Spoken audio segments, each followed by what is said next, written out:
Dr. Arnoff for hosting us this evening, and always a thank you to Krista Miglio for being the committee's clerk. And of course, we also have Superintendent Meyer with us. For those of you who may be joining our virtual meeting for the first time, just a note that we do take all of our votes via roll call. So whether you are tuning in via Zoom or on your phone, you'll be able to see when the committee takes votes and who has voted and how they have voted. We do try to run these meetings much like we always ran in-person meetings. We will start with a public comment period, and that will be for any public comment that anybody has relating to anything that is not on our agenda this evening.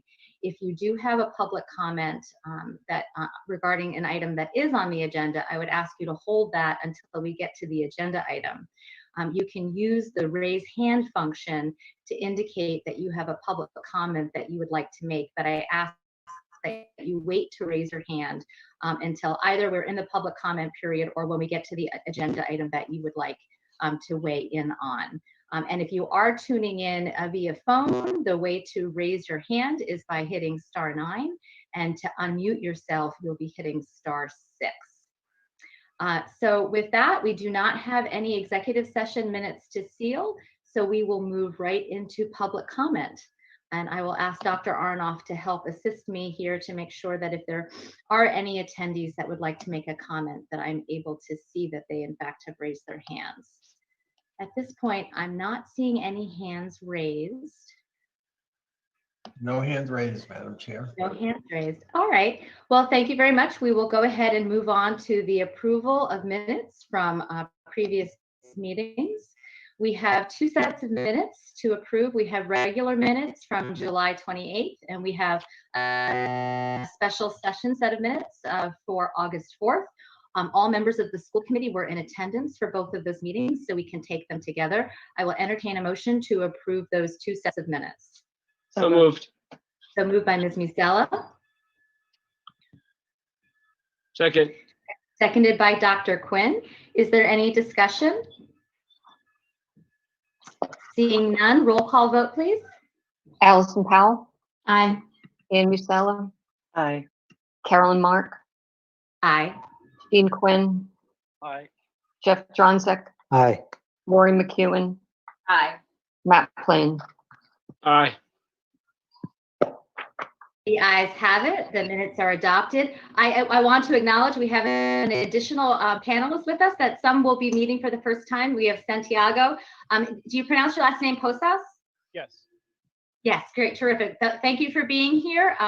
Mr. Posas is with Matt Oliverio's law firm, and he is here in Mr. Oliverio's stead this evening, and we are very happy to have you with us. Thank you for joining.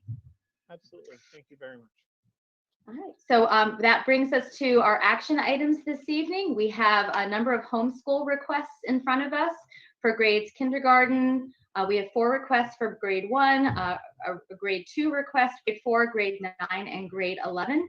You all have the materials for these homeschool requests in your packets. So I will go ahead and entertain a motion to approve all of the homeschool requests at the superintendent's recommendation that are before you. So Moved by Dr. McEwen, is that right? Yeah. And seconded by Mr. Dronzek. Is there any discussion? All those in favor signify by saying aye via roll call. Allison Powell. Aye. Ann Musella. Aye. Carolyn Mark.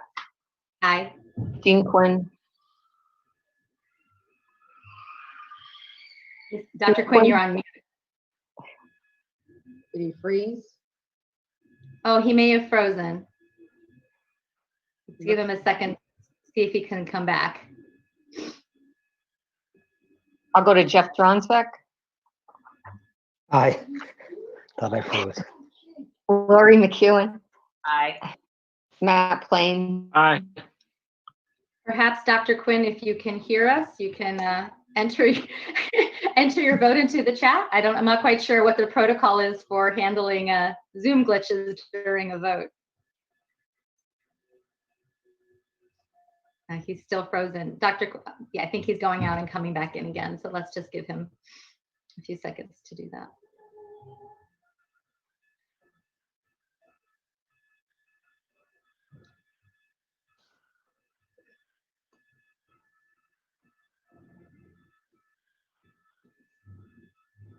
Well, we can just note in the minutes with that Dr. Quinn had a technological glitch, so the motion passes 6-0. Okay.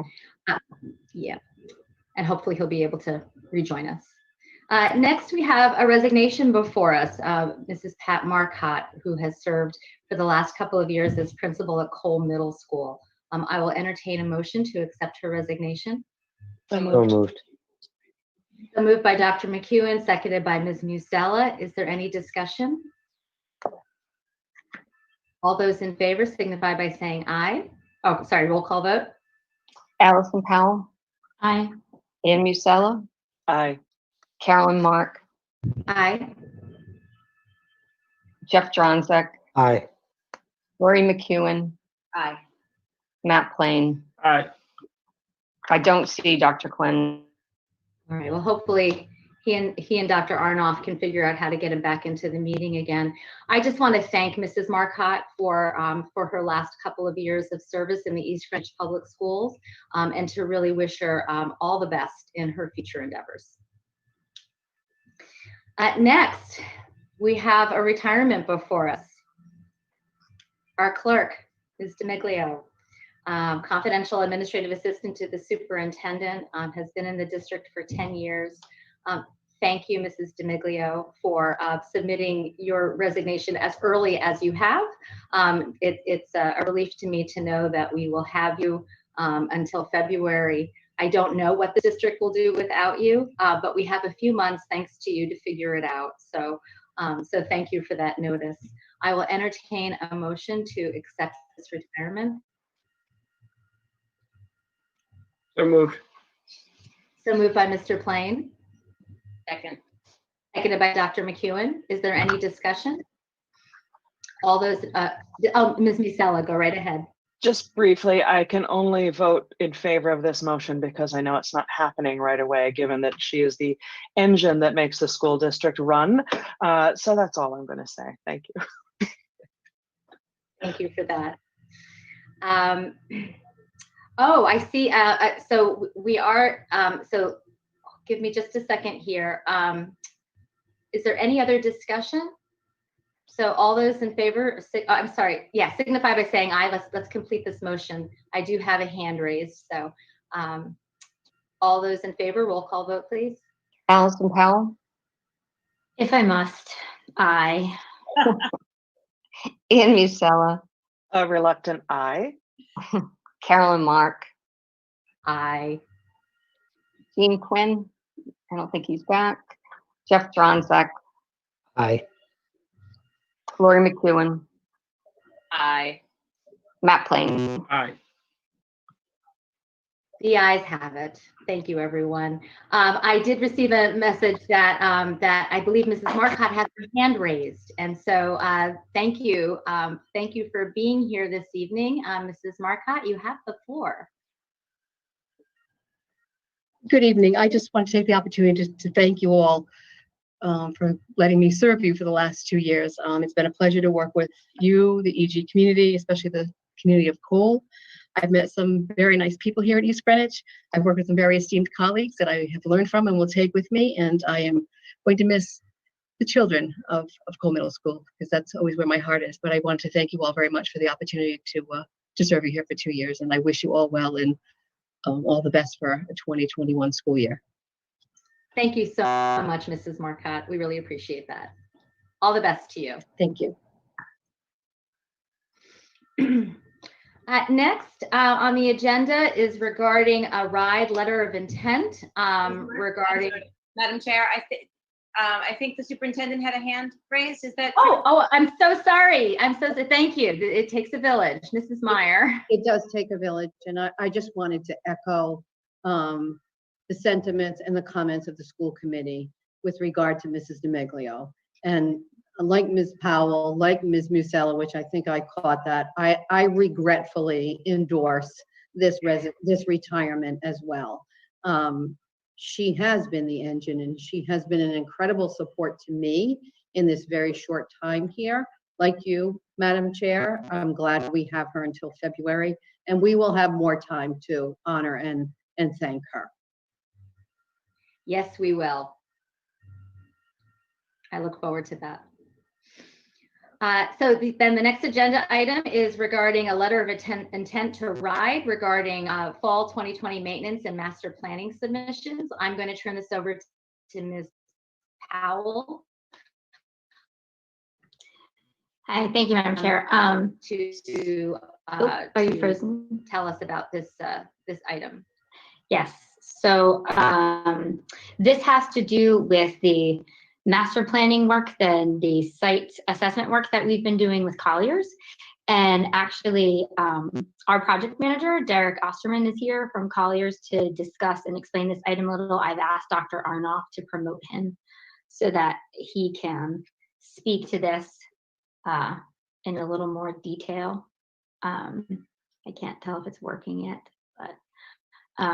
but this has to do with the plan that the facilities committee is recommending that the school committee approve as far as our submissions to RIDE coming out of this first phase of planning. So hopefully he will be able to speak. No, waiting. Promote Mr. Wilmarth. No, Mr. Osterman, Derek Osterman, he's here. I see him.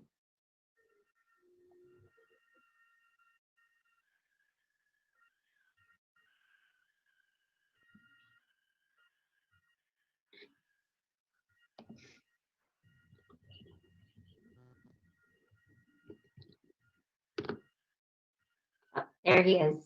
Excellent.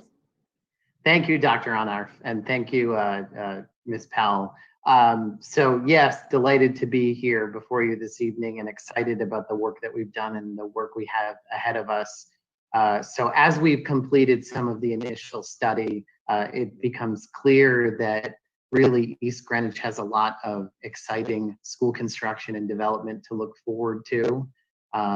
Honoring the $5 million bond that was recently passed, we'd like to work with you to put before the state stage 1 and stage 2 requests that will allow for capital funding that supports that $5 million bond as well as your maintenance and capital projects. We anticipate that a letter of intent, which is what we're talking about tonight, will go in the very near term. We then submit a stage 1 in September and stage 2 in February. That will give you state approval to continue to execute projects. That approval will arrive next May. Then beyond that, we're continuing to do our a larger study in terms of what will be next for the district. So look forward to being able to support you in that way as well. So rather than doing one large submission to RIDE that would include construction or renovation, we're looking at doing in the shorter term one that supports all of our deferred maintenance and upgrades and things that we discussed with the bond, with the idea that we will continue doing the work towards master planning that sort of got cut a little bit short by everything that's been going on in the last several months, and look forward to putting in a submission for those projects at a later date. Probably looking more like 2022. So that's what the facilities committee is recommending that this committee approve. And so we will have that letter for the approval for everyone to review and hopefully approve at our special meeting that has been, I think, tentatively scheduled for Friday morning. Yeah, we weren't able to have the draft letter of intent, and since it does require the school committee school committee chair's signature on behalf of the full committee, I thought it best that we have the actual letter in front of us. And so since we are needing to meet anyway in a special meeting Friday morning with a couple of other agenda items, we're going to go ahead and roll that and not take action on. We could choose to endorse this strategy tonight, but I think we can probably also just essentially table this until Friday morning when we will have the actual letter of intent in front of us. Yeah. So that was that. More on that Friday morning. All right, great. Thank you. And thank you, Derek. Thank you. Thank you, Derek. Appreciate it. Absolutely. Does anybody have any questions? All right, terrific. Thank you. That brings us to several second reads on policies that this committee has been considering because these 3 policies are up for second reads. We can certainly take action on them this evening. So I'm going to turn it over to Ms. Musella to walk us through where we are with each of these. Really, Thank you. To the last meeting. Great, thank you very much. These are fairly straightforward. The first one, emergency authority of the superintendent. Again, this is a new policy, second read of a new policy. Just a couple of minor changes from the first read a couple of weeks ago. First is just the number of the policy, just renumbered so that it immediately follows, I think, the authority of the superintendent in the policy manual, just made more sense.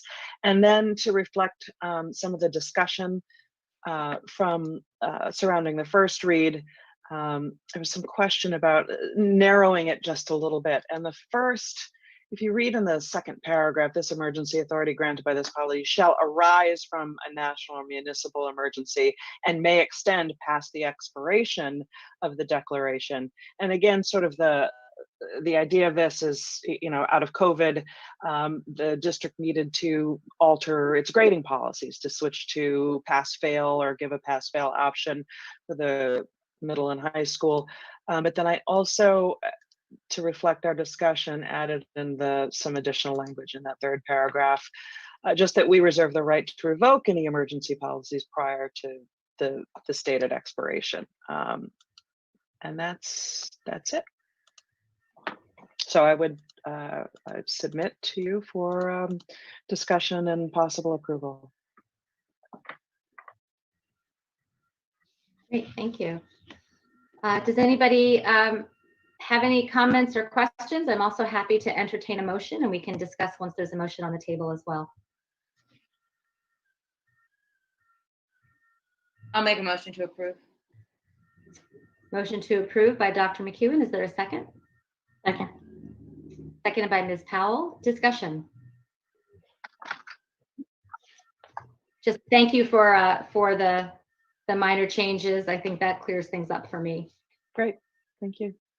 Any other discussion? So all those in favor signify by saying aye. Roll call vote.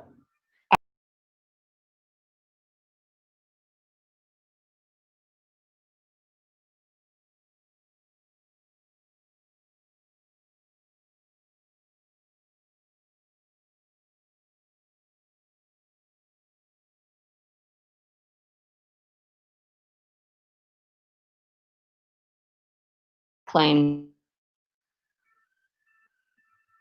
Aye. The ayes have it. The policy is adopted. Ms. Musella, before you go on to the next one, Ms. DiMeglio reminded me that we should go ahead and formally table the RIDE letter of intent. So if I could just quickly entertain a motion to table that until Friday. So moved. So moved by Dr. McEwen, seconded by Ms. Musella. Any discussion? Roll call vote, please. Signify by saying aye. Aye. Ann Musella, Aye. Carolyn Mark, Aye. Jean Quinn, Aye. Jeff Dronzek, Aye. Lori McEwen, Aye. Matt Plain. Aye. The ayes have it. Thank you. Proceed, Ms. Musella. All right, the next one is I think the agenda says homeschool, but the title of the policy is actually homeschooling, but the number is the same. There was just some cleanup from the first read, and in addition, I added some marked language to address. There was a follow-up issue that we needed to look into, and your marked version differs from mine slightly because Ray Marcaccio was able to weigh in. So I'd like to read that slightly altered language. So if you look, and it's with respect to the testing requirements. So if you look on page 2, and this is under school district responsibility number 3D. So 3D, little 2 should read, when deemed appropriate by the superintendent, accommodates, the preferences of parents for certain mechanisms for measurement. And Mr. Marcaccio's, he elaborated, and then I added that commissioner, that RIDE advisory in which it was discussed and the references. Just to clarify, Mr. Mccloud further elaborated that a superintendent may require testing, but the mechanisms may be may consult with the parents for preferences for measurement, not necessarily for a more or less rigorous. So there's a conversation that can happen, but the superintendent has some discretion. So his language should clarify that point. So I would and then the only other piece to this is because we've had some parents involved in this process, and involved in homeschool associations and homeschool organizations and parents in this district. There's a point we should also, if we approve this policy, we should take a look at that Google form that's linked in this document, just to make sure that the information that we're asking them to provide conforms with the changes in this policy. Specifically, there's something about asking the parent to explain how their ability to teach or something, and I think we took that language out in this revision. So it's just a note to our administrators and Mrs. Meyer, just to make sure that the form conforms with this policy. And with that, I submit for your approval. Thank you very much. So I will go ahead and entertain a motion to approve. So moved by Dr. McEwen. Seconded by Ms. Powell. Discussion? Seeing none, all those in favor signify by saying aye. A roll call vote. Allison Powell, Aye. Ian Musella, Aye. Carolyn Mark, Aye. Jean Quinn, Aye. Jeff Johnzek, Aye. Lori McEwen, Aye. Matt Plain. Aye.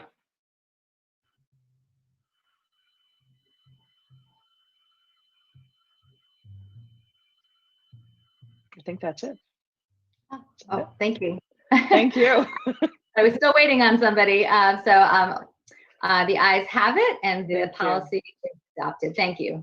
Appreciate Next. that. Thank you. And then the last one is not strictly speaking a second read, but we submitted 2 weeks ago a first read of a possible repeal of this policy. The policy as written does little more than provide just our statutory regulatory obligations, as well as any obligations under our collective bargaining agreements.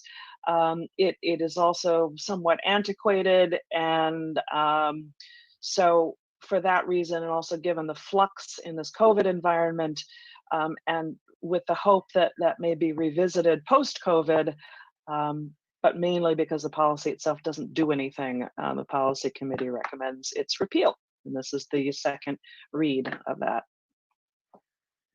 Thank you for that. I'll entertain a motion to repeal this policy. So moved. So moved by Ms. Powell, seconded by Dr. Quinn. Is there any discussion? All those in favor signify by saying aye. Roll call vote. Allison Powell, Aye. Ian Musella, Aye. Carolyn Mark, Aye. Jean Quinn, Aye. Jeff Johnzek, Aye. Lori McEwen, Aye. Matt Plain. Aye. The ayes have it. The policy is repealed. Thank you so much. For that. So that brings us to our last action item this evening. At our prior meeting, the committee was presented with a draft charge for the East Greenwich Special Education Advisory Committee. And so we have received some feedback from Councilor Oliverio, and I believe some additional input from Mr. Plain as well. You have a draft in front of you, and I wonder, Mr. Plain, if you want to kind of weigh in on where you feel like we are with this draft, and if you have a recommendation for how you would like to move forward with this evening, based on the version of the draft that we have in front of us, if we are ready to act on it, or if you had additional thoughts and suggestions in terms of, again, the copy that we have in front of us. Great. I'd be happy to. Thank you. So you folks will recall that an overwhelming majority of the language in this charge comes directly from regulation. A few areas where it doesn't come from regulation, in the first read or the first draft of it, I used language or proposed language just from other committee charges, specifically paragraph 5, and that it originally read, well, I think you have track changes in front of you from Matt. Oh, those are Matt's suggested changes. So the original language came directly from the policy committee charge. It was my understanding that we do utilize district staff on a limited basis for subcommittees of the school committee, and that's I think only for posting agendas and posting minutes, not actually drafting or revising or drafting or revising minutes, but just for that purpose. Matt had suggested that, or his language is there to use a particular administrative assistant. I don't have an issue with that necessarily. It's just different from the way we utilize district personnel with respect to other subcommittees of the school committee. So I think it's probably fine, and perhaps it makes sense to utilize district personnel within that particular office for this, but I don't know. I think that would probably be up to administration, central administration, the superintendent, to assign that. So I'll let Mrs. Meyer weigh in there. Otherwise, Matt added a sentence, the last sentence of paragraph 7, mindful of the laws of privacy and confidentiality. I understand where he's coming from, and I wholeheartedly agree that no public meeting shall be used as a forum to discuss individual students of the district. If we want to have that as a standalone policy, we don't need to, it's just a rule. But I think we should, if it's the committee's desire to include language like that, we should just have that as a policy that applies to all of our business, including the business of our subcommittees. If we put it in this particular charge and we have it no others, it seems like we're doing it to the exclusion of the others, which wouldn't make sense. So I don't think we should include that additional language. Some other things that are not don't appear as track changes in the draft before you, but I believe need revision. At paragraph 2, section F, this language comes directly from the regulation. Nevertheless, the last word should be committee and not board. Minor change. Also, we need to decide in E on a number of parents or guardians of students with disabilities that will be on the SEAC. By regulation, parents of students with disabilities must compose a majority. So if we just go with the A through D, then if my math is right, we would need to have 5 parents or guardians, or at least 5. So we need to figure out what we're going to put there. And then number 4, that was carryover language for the most part from the policy committee. I don't really think it's necessary. We had a short discussion about it a couple weeks ago. If you folks think that it makes sense to have those people participating either as voting or non-voting members, I don't think that's crazy, but I don't think it's necessary. So I would propose striking paragraph 4 altogether. And I believe that's all I have. So thanks for the opportunity to discuss this with you, and happy to field any questions. Great, thank you. You're Dr. welcome. McEwen, you'll need to unmute. Sorry? Go right ahead. Oh, I thought you were talking somebody else, sorry. So thank you. And Matt, I agree with, I think all of what you just suggested. My only question would be, I think along the lines of that paragraph 5 about the administrative assistant. My question, first of all, I think we can just say an administrative assistant. My question would simply be about that individual's contract, because the administrative assistant to special services is also a confidential, right, outside of the bargaining unit, and negotiates his or her own contract for that role. So I don't know, and we might have other duties as assigned, and this could be one. So I might be splitting hairs, but that just was a raised a little flag for me. Yeah, I'm not sure with that one. I'm not sure the specific job duties contained within that particular contract, if it is a contract. I just used language that was consistent with our other subcommittees, assuming perhaps incorrectly that that was a task that was already fulfilled within the central office. Yeah, I just don't know that I would have policy getting that detailed about who does what administratively. So yeah, just have, that's what I think. I agree. That's within the superintendent's responsibility to assign that to whoever it's appropriate to assign it to. We're not, just like we don't for other subcommittees, have a member do the posting to the Secretary of State's website. We probably don't want to have a member handle that function in this particular case as well. So just staying consistent with whatever the district practice is. I think Matt had brought that up last time as well. Thank you. So I saw that Ms. Musella had her hand up, and I think we want to go to Mrs. Meyer too, just to see where she's at with the recommended changes. So, but Ms. Musella? Mrs. Meyer, do you want to go first? I just have a couple little things. I'd be happy to. Thank you, Ms. Musella. To Mr. Plain's point and to Ms. McEwen's point, Dr. McEwen's point, designating the superintendent to have the authority to assign responsibilities to somebody to post agenda, I would agree with. It doesn't need to be articulated in the policy. What was the other point that you had mentioned, Mr. Plain, that you wanted? The last sentence in paragraph 7, mindful of the laws of privacy and confidentiality. That Matt added that, which I believe we should all be mindful of the laws of privacy and confidentiality, and we also shouldn't use public meetings as forums to discuss individual students. But it's my understanding that applies across the board to this body, to every subcommittee. So to put it here when we don't put that everywhere would strike me as somewhat odd. It's a point well taken. You know, my only thought with response to your point is, in thinking about other committees that we have, they're not generally student specific, you know, which this committee is. I shouldn't say student specific, but it's about programming for children is the general purpose of that, and supporting our students.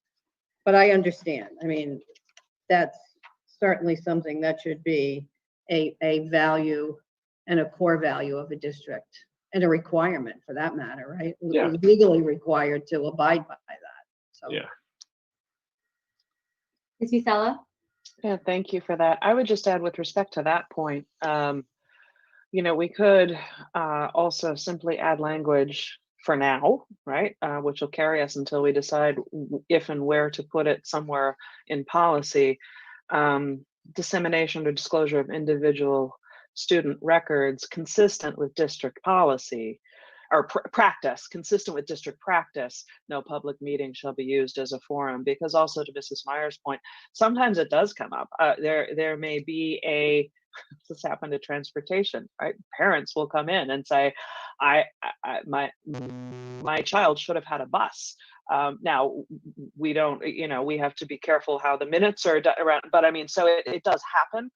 But if we're consistent with our district practices to not talk about individual students' needs, that might be a way to solve that, at least temporarily, and we could look at a way to address that in policy.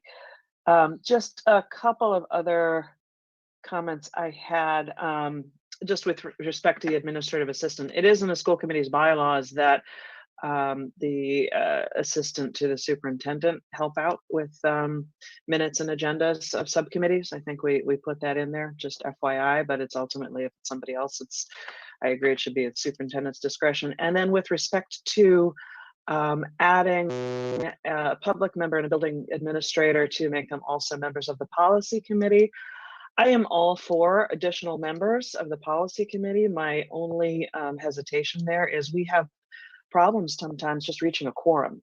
So Yeah. if these people are going to be, the SEAC members are also going to be, policy committee members, I would hope that they really take that commitment seriously and actually show up, because otherwise it makes our membership grow and we will have a really hard time getting anything done because of quorum requirements. Yeah, that policy, that's a typo. I think Carolyn brought that up last time. Oh, sorry. That's okay. Yeah, I didn't mean to Oops. Never mind. Bend around and get some people on the policy committee through this. I harvested that language from the policy committee charge and just didn't catch it. That should be, if we keep that paragraph at all, it should say SEAC, not policy committee. But it doesn't need to be there, and I think the same point applies that you just made to this, is that it's hard enough to get a quorum. And so if we're going to have official members, then we got to make sure that a majority of them show up so that there's a quorum so they can conduct their business. So that's good. It's a good point. Great, thank you. So we have a couple of options here. One is that we go back and clean up this copy with some of the language changes that have been recommended, and it seems like there's consensus around those, and we act on this charge at the next meeting. The other would be that I entertain a motion where we very clearly delineate what the changes would be to the document that's in front of us. But before, hold on just a second.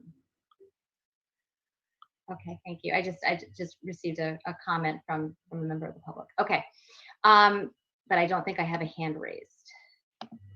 Yeah, the public has to Chat that way. Yeah, they can't do that. Yeah, no, I got a little confused there, but anyway, okay, terrific. So so we can proceed one of either of those ways. We can clean up this copy for the next meeting, or somebody can make a motion and clearly delineate the suggested revisions to this one in front of us. But actually, we do have a hand raised now. So I would like to go to Nicole Bucca. Hi, I apologize if there's background noise. I'll try to be quick. I was just going to say that with regards to a SEAC member being on other committees like policy, which would be amazing. Our families have very unique challenges to making any committee meetings. One of the positive side effects of COVID has been that we can finally make meetings because now they're online. Because we have unique childcare challenges, and most of us are also two sets of working parents. So, what I would say is, if you feel like, because I agree that we might not be able to attend regularly, which might affect quorum.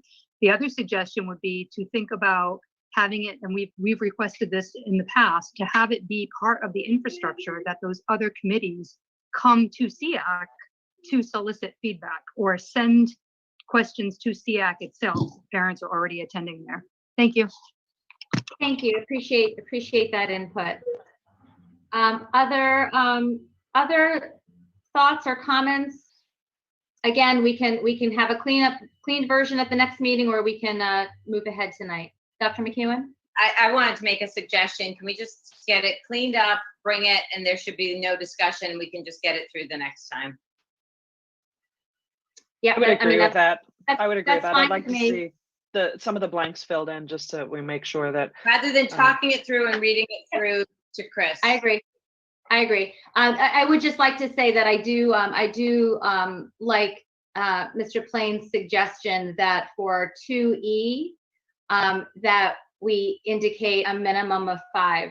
So we know they need to be a majority, but we also don't want to be limiting.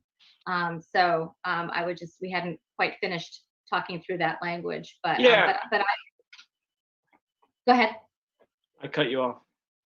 No, it's okay. That's really all that I wanted to say. Otherwise, I think we talked about the rest of them, and we can work offline with Mrs. DeMeglio to make sure we have a clean version for the next meeting. I understand that. I think it's pretty easy. I'll suggest that at 2E, we say at least 5. At F, we change the last word in that sentence from board to committee. We strike 4 and we reject Matt's suggested edits to 5 and 7. That's not a lot. Would you like to We- make a motion? So You- moved. I move to adopt the charge with a 2E, at least 5, edit board to read committee and 2F, strike paragraph 4, the original language from the first read for paragraph 5, so rejecting Matt's proposed revisions and rejecting Matt's proposed addition, last sentence, paragraph 7. Ms. D'Amiglio, do you have the motion? Yes, I do. All right, is there a second? Seconded by Dr. McEwen. Is there any further discussion? Ms. Musella? Sorry, I agree with that, except I would just revise that 5 differently. I would reject his change, but I would have it say the Special Education Advisory Committee may utilize district personnel to post agendas and meetings as required by the Open Meetings Act, and to distribute. I would just that. So I would actually keep that change, but instead may utilize district personnel to post agendas, etc. And leave the rest of that, but just replace utilize district personnel, plug that in instead of use admin assistant to director of special services. So if the person who made the motion and the person who seconded the motion are amenable to that, we can move forward. Otherwise, I'd ask Ms. Musella to move an additional amendment. Mr. Plain, That's are you fine. fine with that language? Yeah. Okay. All right. Is there any additional discussion? All those in favor signify by saying aye. Roll call vote, please. Allison Powell, Aye. Ann Musella, Aye. Carolyn Mark, Aye. Jean Quinn, Aye. Jeff Dronzek, Aye. Lori McEwen, Matt Plain. Aye. The ayes have it. The charge is adopted. Thank you to everyone for your work on this, especially Mr. Plain and the EGCAC. Glad to have that charge in place. My pleasure. So that brings us to reports of superintendent and staff. And so for this, I will turn it over to Mrs. Meyer. Good evening. Thank you, Madam Chair. Good evening, members of the school committee, members of the public that are participating, and certainly school staff. The first item on the agenda tonight for the superintendent's report is to introduce to the public and to the school committee once again our new high school principal. I am thrilled to make this introduction. Mr. Hopkins is here with us this evening. He actually spent today as his first day on the job and is busy working on reopening planning with all of us. Just a brief introduction, and then I will turn it over to you, Mr. Hopkins. Mr. Hopkins comes to us from Smithfield Public Schools, where he spent 11 years there. He was, 9 years, my mistake. In 2015, when he was a middle school principal, he was recognized as Middle School Principal of the Year, Assistant Principal of the Year, and then he moved on to Smithfield High School as Assistant Principal. He did serve as acting principal 1 year while the current principal that's there now was serving as president of the National Principals Association. Today, I had the occasion to speak with somebody from RIDE, and I didn't have a chance to share this with you, Mr. Hopkins, or anybody else, but in this conversation, the folks from RIDE said to me, wow, you really got lucky. I thought somebody would have picked him up, but apparently he waited for the best place for him to land. So welcome. Thank you already for your service to the district today, and I appreciate you being here with us this evening. Welcome, Mr. Hopkins. Thank you very much. I just want to say, Superintendent Meyer, Madam Chair, and the rest of the school committee, thank you very much for entrusting me with the opportunity to lead East Greenwich High School. It's truly a wonderful opportunity. And my preliminary conversations that I've had with teachers, with district leadership, I've had to hit the ground sprinting just to make sure that I'm keeping pace with everybody else. So I thank you for that. I want to say I am completely enthused by the enthusiasm of the students in my conversations already with student leadership. And we have a meeting coming up on Thursday. Just some of the initiatives that they're putting forward already show such a commitment, not only to the school and community, but it shows what these students are capable of, what they're going to do in impact in the world, the initiatives that we have lined up, and even things just to make it easier for everybody in the transition to this unusual school year. I am so proud of what they've presented already. So I just want to thank you very much for the opportunity. And really, I'm humbled by your words, Superintendent Meyer. Thank you. You're quite Thank you. Well, so glad you're able to join us tonight. We approved your contract at a special meeting where we had, I think, a much smaller audience. And so knowing that today was going to be your first day on the job, I wanted to give you an opportunity to say hello to the broader community and for folks to have an opportunity to meet with you. So thank you so much for being with us tonight. Thank you, Madam Chair. Thank you, Mr. Hopkins. I have another introduction this evening. I'd like to introduce to all of you, and I believe she's here with us this evening as well, Ms. Margaret Baker. She is joining us at the end of this month, in the next couple of weeks actually, as Director of Finance, Administration, and Operations. Ms. Baker comes to us leaving the Rhode Island Turnpike and Bridge Authority as a Chief Financial Officer. She has many years of experience serving different districts in our state as a Chief Business Administrator, Chief Financial Officer.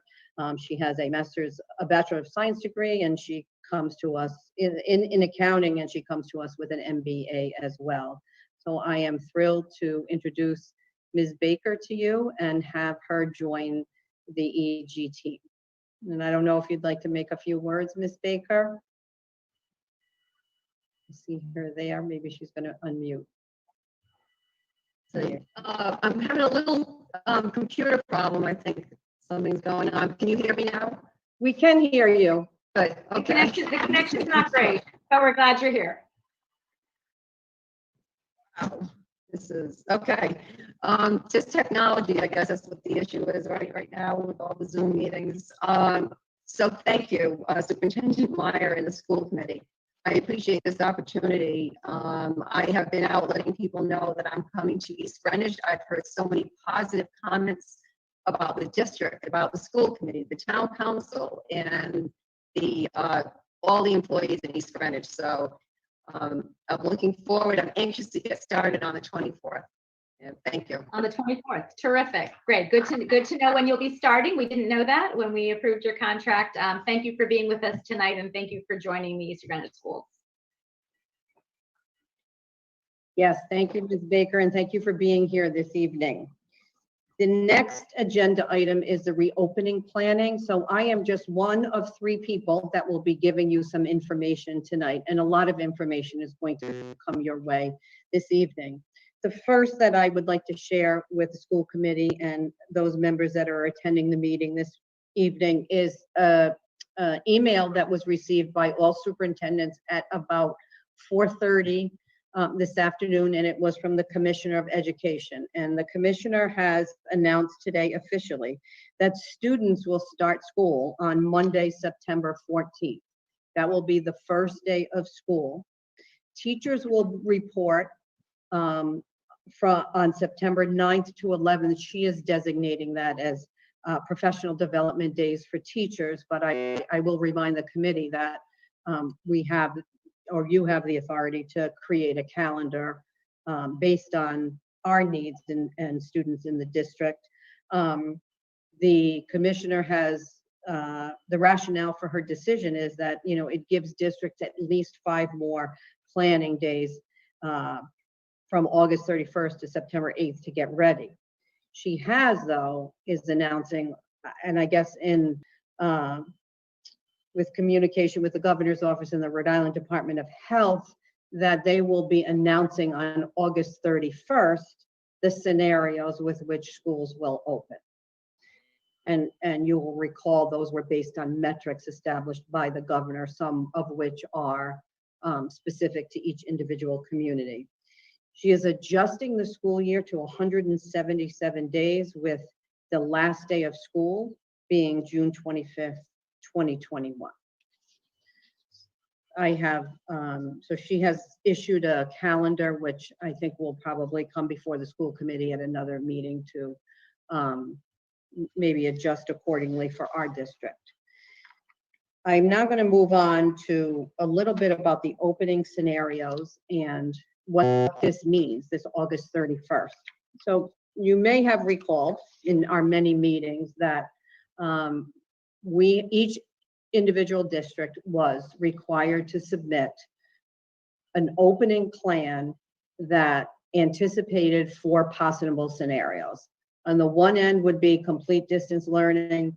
In the middle, there was partial and limited, and then there was a full in-person. As I often said in the meeting, since we've been considering these options, that information changes sometimes daily. What I tell you today may be something, I may tell you something very different on another day. When we submitted our reopening plan, we received feedback from RIDE that said we had very intentional language in there that was a recommendation for a partial opening, or a limited opening for really our PK-12, where we would welcome 50% of students in on 2 days and a different 50% on another 2 days. The rationale for that recommendation was simply being able to provide the necessary distancing between and among kids and in classrooms. Our feedback was that we had to make sure that we anticipated a full reopening, which our plan did, but I needed to resubmit, and we have now met all the criteria and have planning that addresses all the scenarios. So that August 31st decision that will come from RIDE, RIDO, and the governor's office will determine, based on the metrics, which scenario districts will open under. And again, it may be different in one community than it is from another community. So for parents that are anxiously waiting some specific information, we now wait until August 31st, based on the metrics, based on the conditions at that time. But that hasn't stopped us from planning and considering a multitude of scenarios. So I'm just going to give you some highlights about what's going on at the individual school levels. Mr. Pedraza will follow up later with some information about distance learning, and Ms. Powell will follow up with specific information in the facilities report about PPE and what we have purchased and what we are prepared to do. So at each of in all of the schools, we have storage units that have been placed in the parking lots, and teachers, when they have time, are removing excess furniture, materials, different things, and putting them in this storage unit to create as much square footage in each classroom as possible. So at the elementary level, as you know, in a full reopening, we may have classrooms with as many as 25 or 26 students. So we have to create as much space as possible. Painting has already taken place at some of the school buildings in terms of exterior traffic and pattern flows painting to indicate to families how to enter and exit the buildings and where they will be queuing up. Hiring and staff alignment is in progress.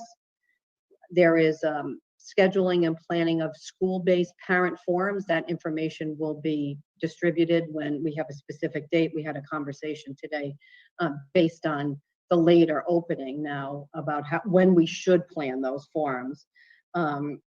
Installation of hand sanitizer stations are taking place in all the buildings. There will be one at every entrance and exit to the building. It is going to be expected that kids will utilize hand sanitizer coming in the building and multiple times.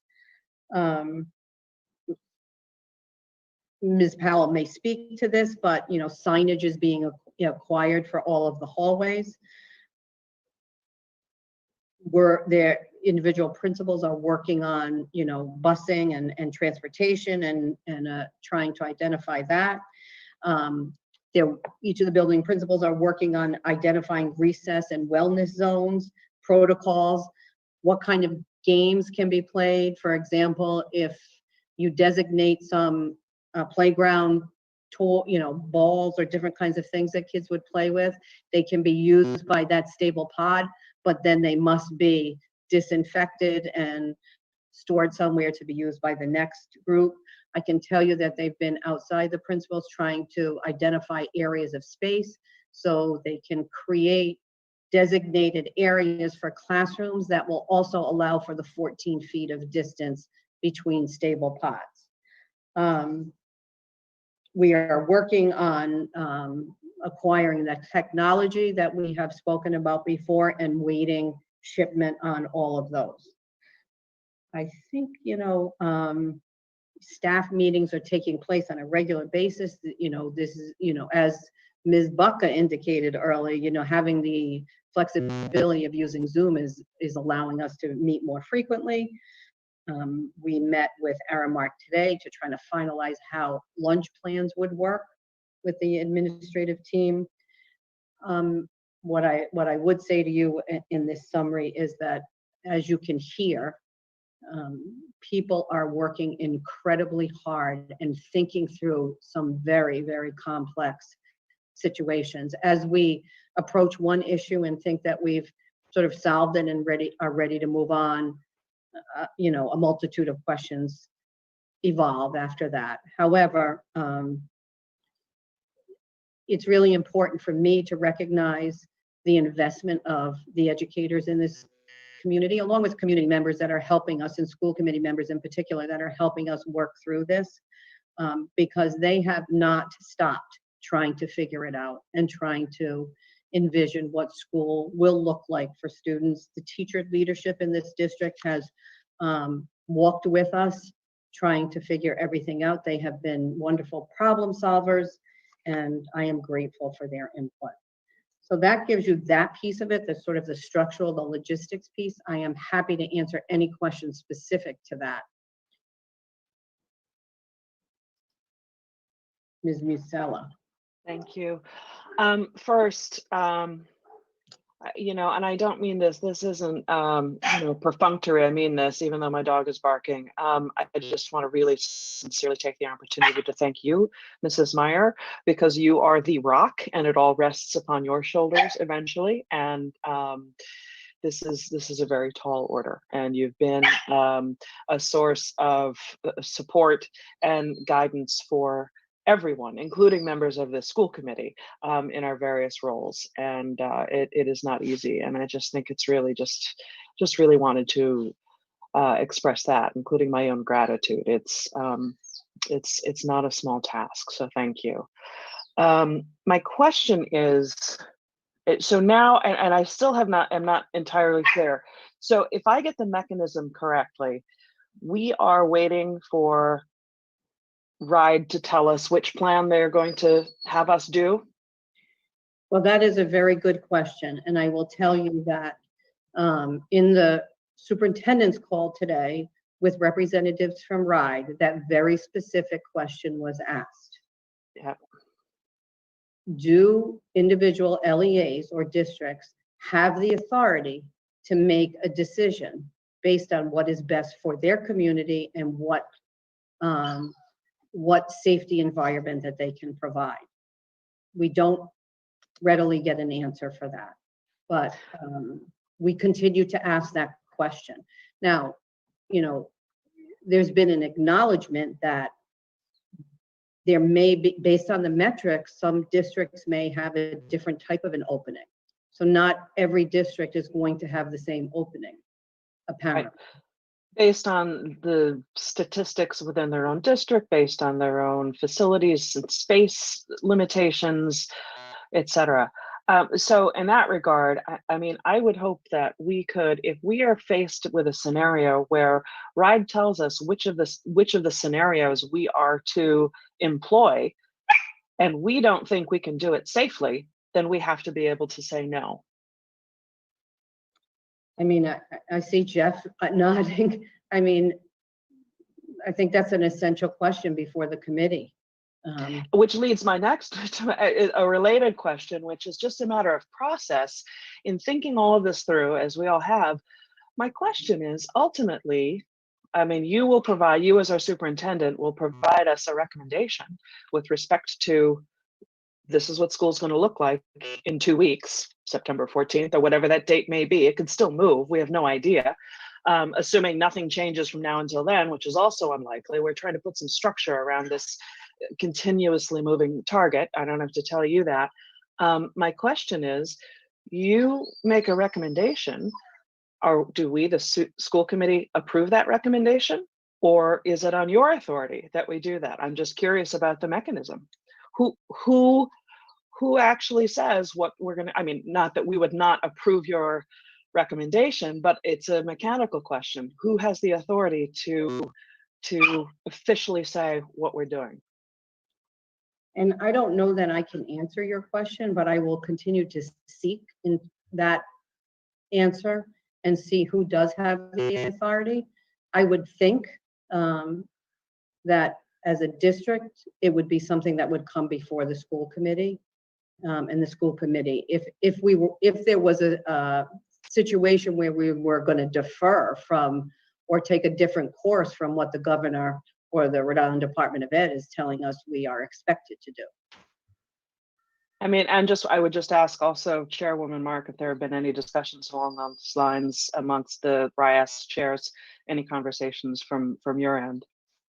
No, not with respect to making a decision that potentially runs counter to what the state dictates. I think that people have been focused on figuring out, is it going to be a state dictate? Is there going to be local control? In the event that it is a state dictate, but districts vehemently disagree, I think, what is completely unclear is what the ramifications would be of a district making a decision that ran counter to a state directive.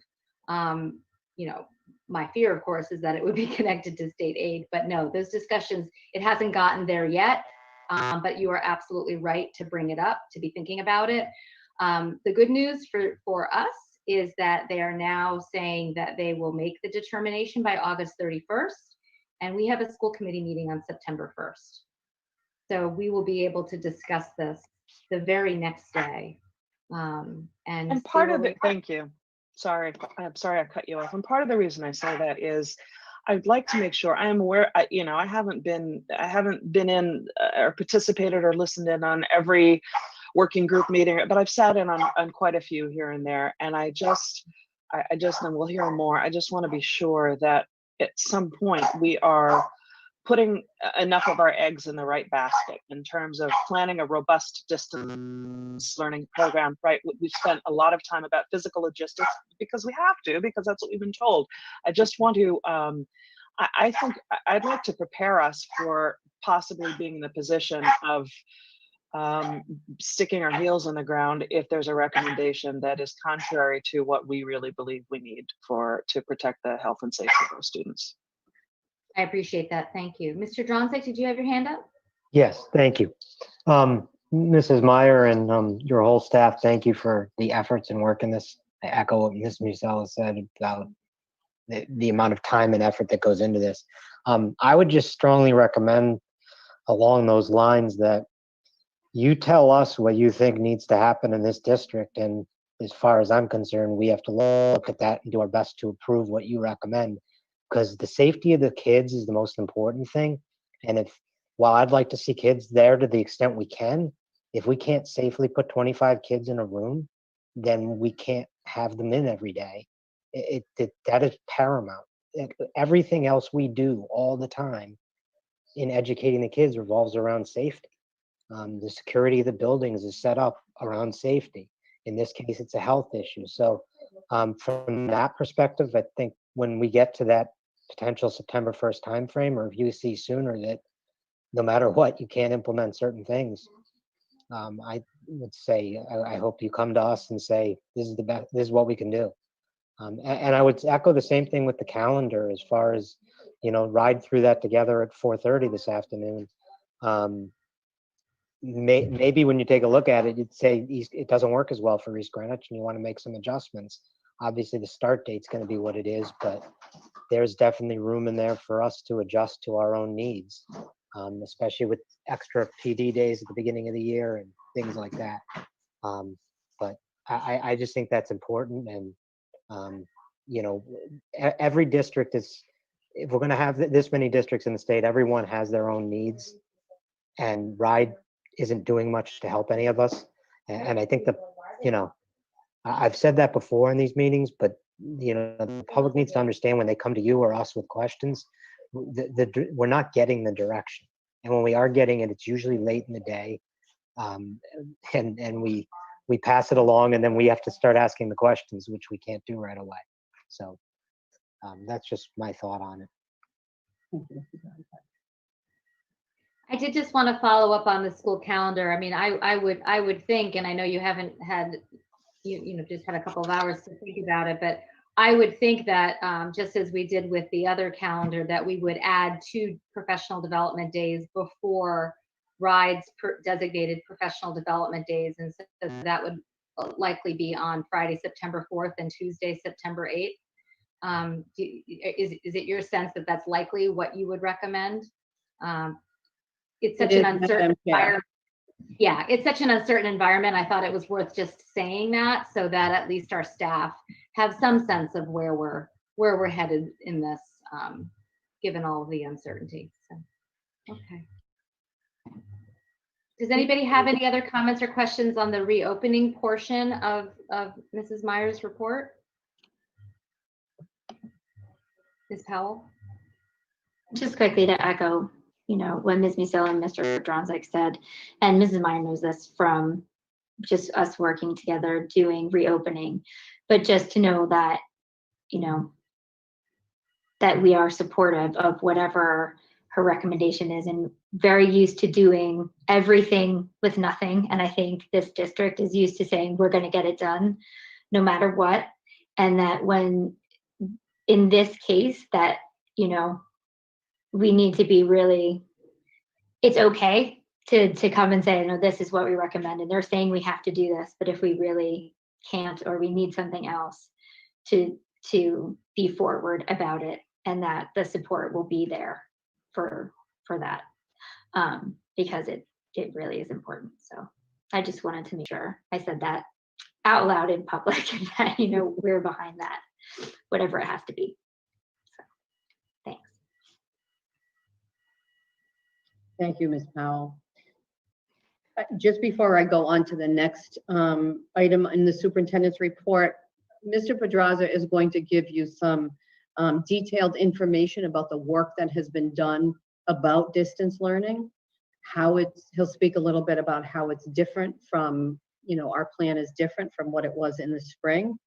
This has been work that's been realized by a rather large committee in the reopening, one of the work groups that was around teaching and learning. So he's done a wonderful job of leading that effort and collecting information from a great many stakeholders in all of this. So we continue to refine that, and I just wanted to give you a precursor to that. So the next item is a celebration for all of us in this district, and I'm going to ask Mr. Arnoff if he would promote Mrs. Crudale.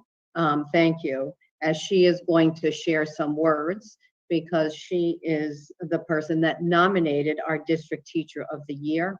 I am incredibly thrilled to present to you Ms. Christine Mccloud as the new East Greenwich District Teacher of the Year. Ms. Mccloud is a special educator at Frenchtown Elementary School.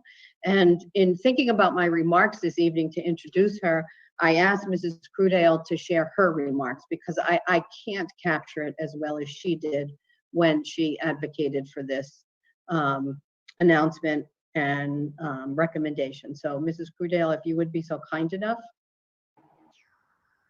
Thank you. I appreciate you letting me speak before you tonight on behalf of our East Greenwich School Department Teacher of the Year. I could go on all day regarding this teacher's professionalism and outstanding impact on the students over her tenure, but I put it into a written form so I can stay very efficient. So tonight I present Christine Mccloud, who has been an outstanding faculty member of East Greenwich Public Schools for 13 years, all at Frenchtown School. She has committed her career to East Greenwich as a passionate special education teacher, serving our differently abled students and advocating fervently for their earnest inclusion and their uninhibited access to a high quality public education, no matter what it takes to make it happen. On a daily basis, Christine truly exhibits a deep passion for teaching and learning and wears on her sleeve her genuine belief that all children can be successful learners by making deep connections with them and understanding their strengths as a means of stimulating authentic learning.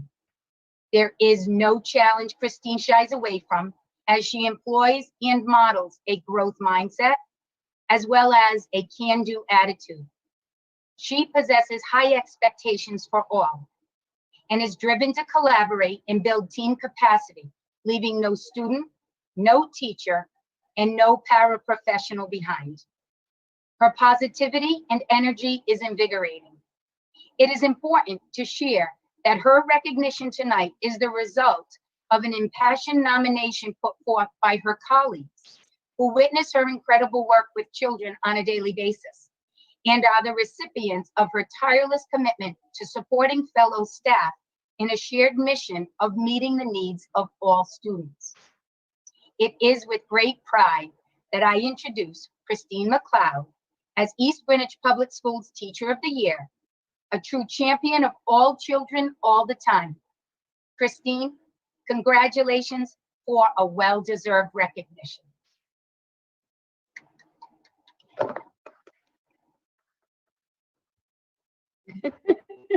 You're muted, Christine.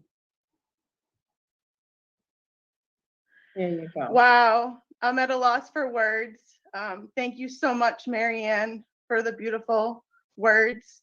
It helps to love your job, and I truly love the job that I have. I'm so grateful to work in such an incredible district with such a wonderful school committee, administrators, and colleagues. Doing my job every day is fulfilling. It brings me joy to see smiles on my students' faces every day, and I truly appreciate the job that I have. Thank you so much for this wonderful honor. I'm humbled. Thank you. Congratulations, Christine. Thank you.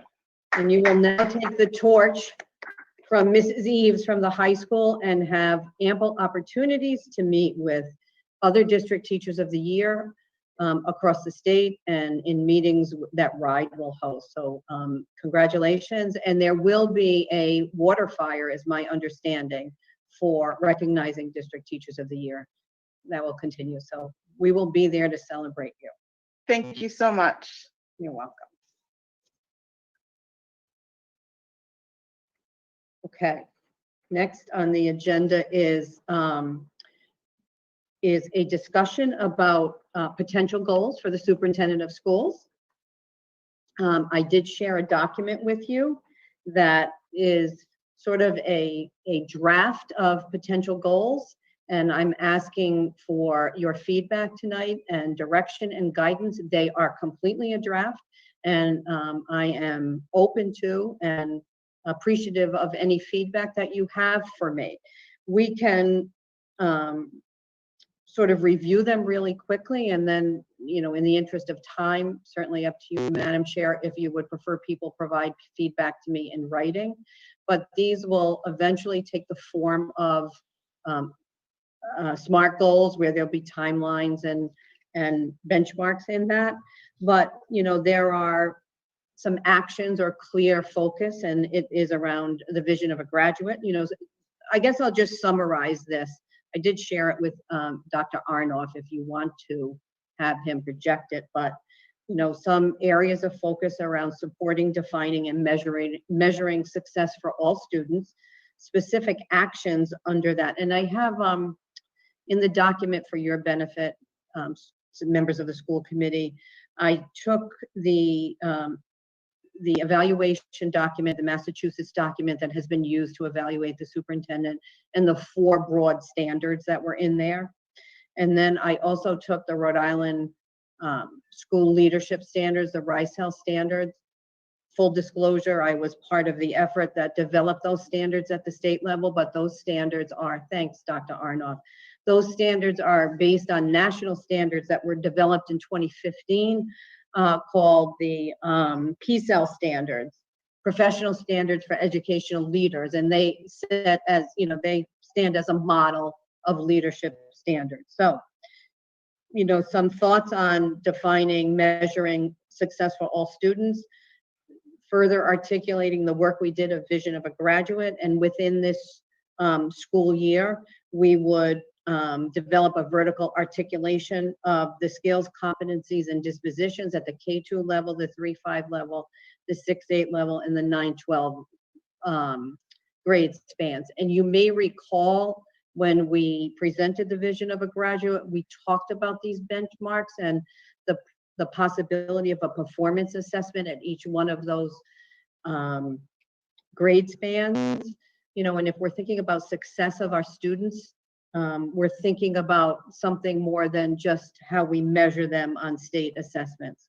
The other recommendation about supporting kids and helping all of our children be successful, it would be a goal of mine to establish a district-wide MTSS team that would provide support, knowledge, and data analysis to school-based MTSS teams. And MTSS refers to multi-tiered systems of support.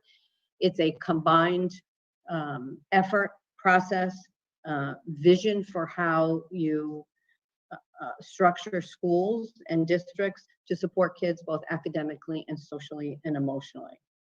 So that, and that connects with instructional leadership in the Massachusetts model and the Rhode Island leadership standards 3, 4, and 5. The next one is around building a leadership team.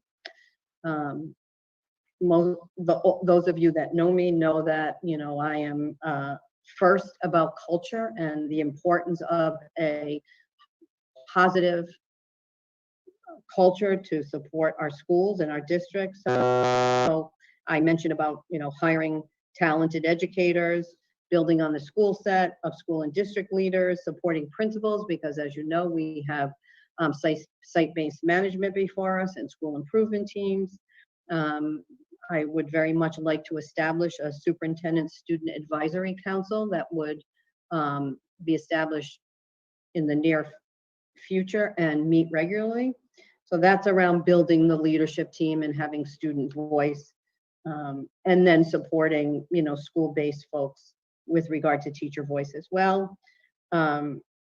We don't have a current strategic plan. I think that is an incredibly important initiative of this district and something that really needs to be an urgent priority for us. I understand that we're in the middle of a pandemic and trying to open schools like we've never tried to open before. But in the absence of a strategic plan, a current strategic plan, the vision of the district and subsequent school leaders sort of has that lacking piece. So I see that as a urgent priority. I'm interested in enhancing, and maybe this is for my own professional growth because I'm new at this role and need to learn a little bit more, but I'm entertaining a goal of enhancing the superintendent and the school committee professional relationship, building our understanding collectively about how we function as a group and governance issues. There will be new members joining the school committee in the coming months, so that might be an opportunity for that to happen. And then, enhancing family and community partnerships.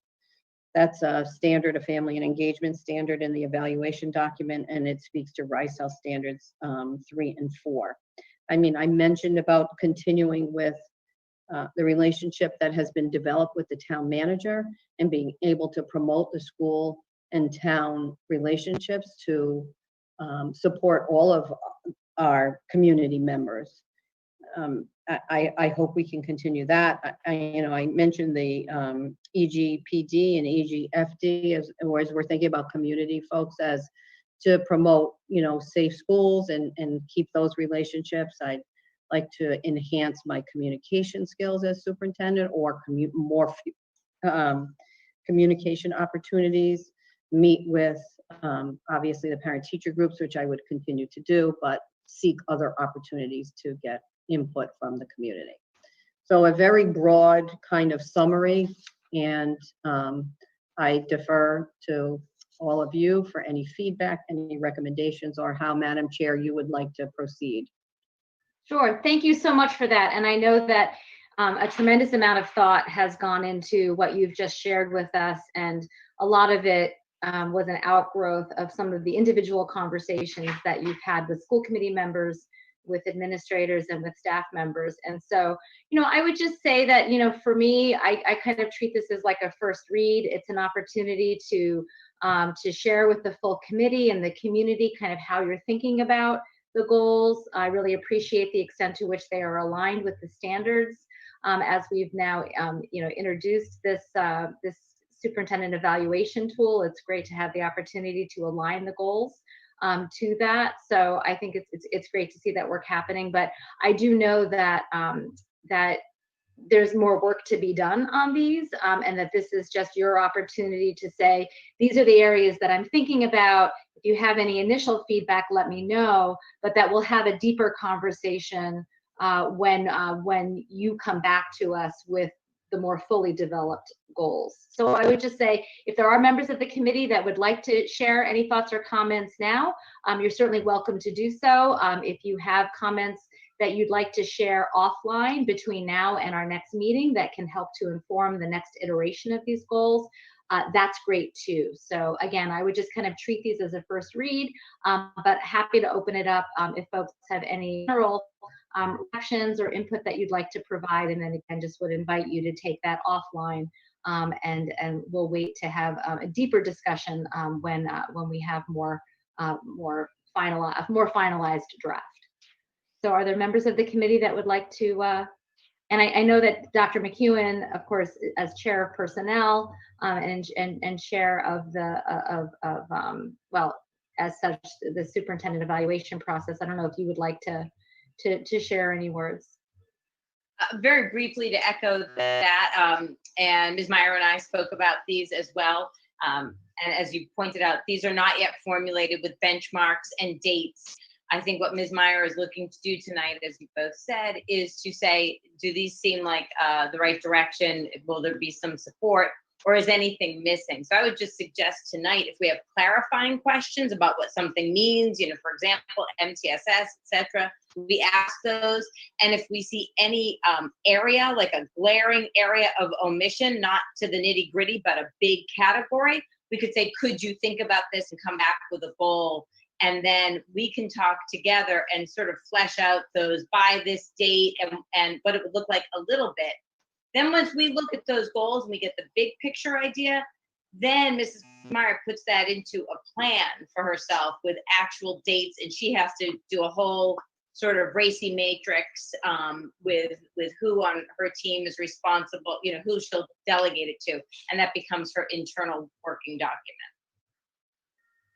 So, but I will say, one, I think we do have to think about a way to celebrate wins. So to have some sort of goal, or at least have this group think about what's happening right now and just getting us through this crisis in a way that we can measure success, I think it's what she's working on day and night. So let's call it as such and name it, and a successful, reopening, transition, hybrid, online, whatever that's going to look like, but that we can measure some family and student success around that, I think would be important. And second, I just really want to commend our superintendent for hitting the ground running on things like number one, which is around, as we reframe portrait of a graduate, that will impact every other measure we look at.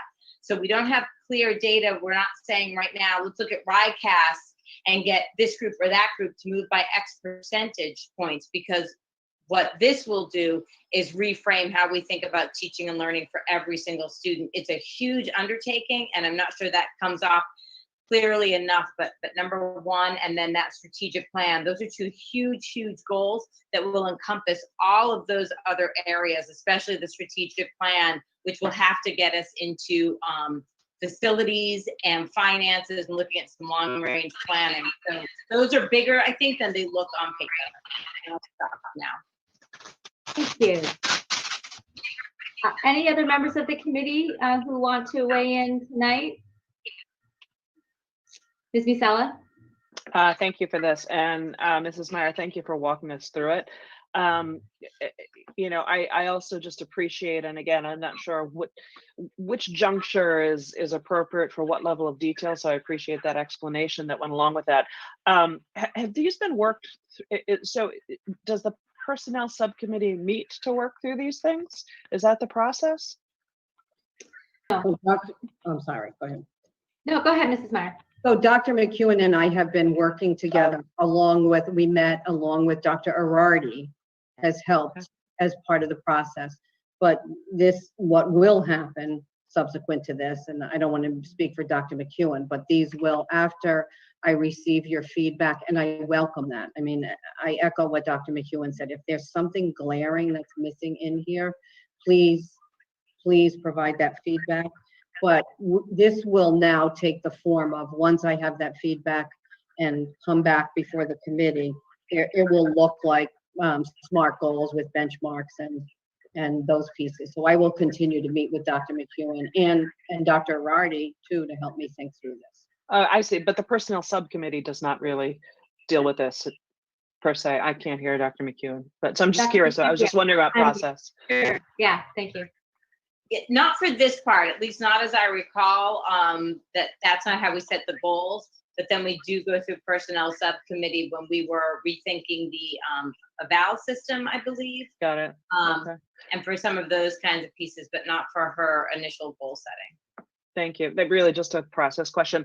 Just in terms of it hit all the benchmarks. I think that for me, I'm glad you mentioned SMART goals, as I mentioned, because there's some specificity and measurability elements that I'd like to see more of, because this for me covers all the ground. It hits everything that really is encompassed within the role of a superintendent anyway. So I would love to see when the specificity comes forth and the measurability.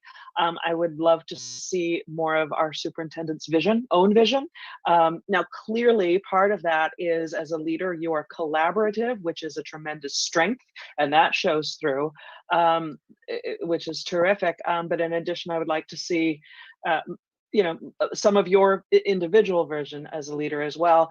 I think that the piece that's missing for me is when we talk about, it's mentioned MTSS team and really enhance family and community partnerships. I would like to see something more that speaks directly about expanding and opening up means of communication with families. I think, and that includes not just from the district level, but empowering and training each individual school to open those lines of communication a little bit more as well. I think I think that's what's glaring for me, because there are different ways to do it, which we're already sort of doing. I like the idea of Student Advisory Council, but I think we can do a lot more to open that up. But I appreciate this as a first draft, particularly in this environment. Thank you. Thank you. Anyone else for tonight? Mr. Plain? Hi, thanks for the overview. I'm having a challenge. In the email that you sent today at 12:45, then there's a link to a Google Doc for superintendent's goals, right? And then I click Go all the on way down. The last slide has the link. the last slide. So you see, there's a hyperlink in the last slide. My last slide is slide 4. It says draft goals. Yeah, does it not work, the link?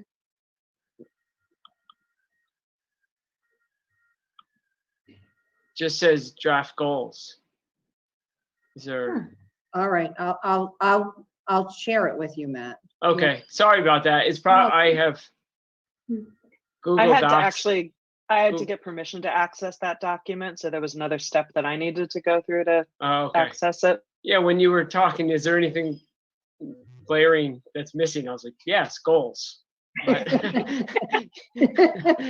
So I opened it up to share after you requested permission, Ms. Musella. I opened it up. So Matt, I will share it with you. Okay, sorry about that was No. probably a technical question I could ask offline, but now 81 people know I can't use Google Docs, so. All right, great. Well, thank you for that. Again, just a very initial read, first take. We will have more opportunity to discuss this in further detail. So thank you, Mrs. Meyer, for putting this on our radar. And we can talk about whether we want to put it back on for the 25th or the 1st. It could be that with the shifting of the opening of school, it changes your thinking about the best next opportunity to work on this. So we can discuss that offline. But thank you for that first read. Thank you. And I just have one more item, and that is the Health and Safety Forum. I thought it went exceptionally well. We had about 200 attendees that stayed with us the entire evening. Dr. Silversmith, the school nurse teachers were wonderful. They had collected questions ahead of time. Much of the questions were around masking and, safety inside of the school buildings. I would say that Dr. Silversmith and the nurses were wonderful in communicating all the expectations to families. He's certainly a voice of reason and helps us to think through all of this. So feedback was very good. And then I would just remind you that we have another one coming up on the 18th on social emotional health. So more forums. Great. And that is Thank my- you for that. Thank you. Any questions or comments for the superintendent on that? All right, great. I want to apologize. There was a hand raised. I believe it was for the prior agenda item regarding the district teacher of the year. The person has since lowered their hand, but I wanted to give them opportunity if they still wanted to speak. So Dr. Arnoff, have we promoted Donna McPhee? I see her on my screen, but I can't hear her yet.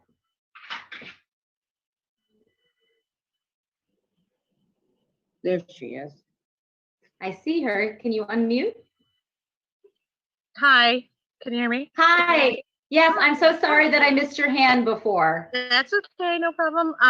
I just wanted to say regarding Teacher of the Year that I am happy to be working with Christine Mccloud on the grade 2 team at Frenchtown. So very happy to hear her honored as Teacher of the Year. And also regarding Superintendent Meyer and her goals, I just wanted to talk about how I appreciate her collaboration and working so much with the teacher leaders of the district, the EGA leadership, and collaborating with us in this time when we try to plan for a year that is creating so much uncertainty for all of us. And so I just wanted to say that I really appreciate her leadership and her willingness to be working with us along the way and always including us in the plans.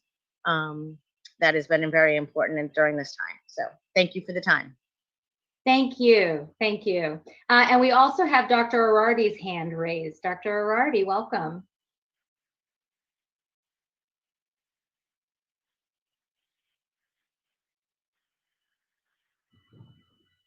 Can you unmute?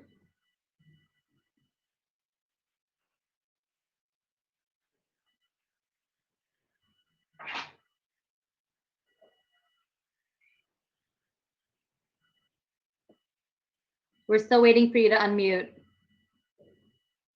I don't know, Dr. Arnoff, if you can assist him in that.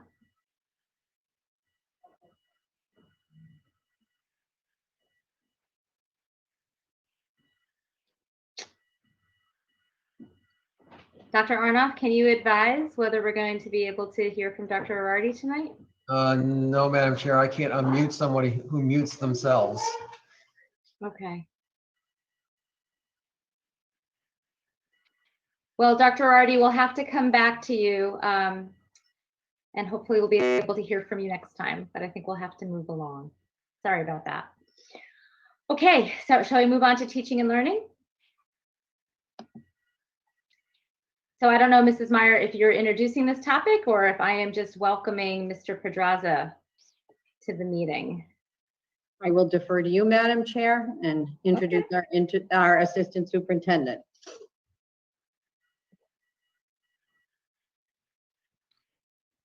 Good evening. Welcome. Good evening. Good evening, members of the school committee and those who are watching on the webinar. Thank you for having me. It's my pleasure to present tonight. I'm very excited to present tonight to provide some updates.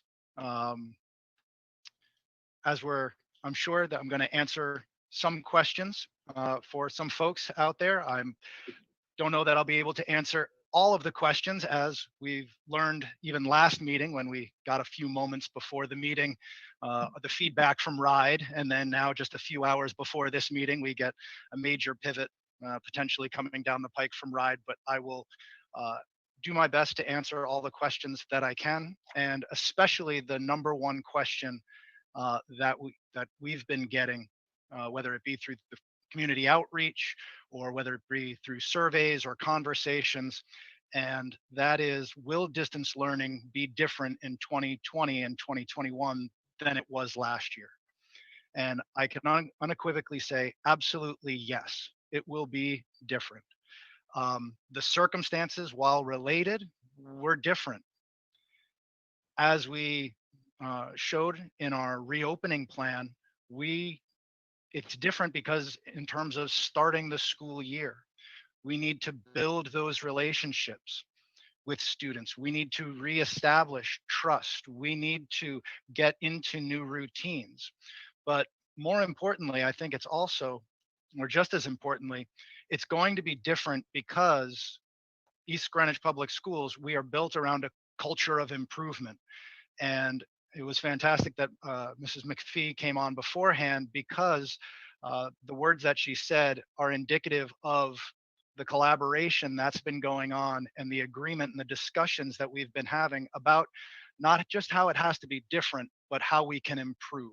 And so I hope as I take you through the first few slides of this presentation, you will see how distance learning will not just be different, but will be improved from last year. Next slide, please, Dr. Arnoff. So,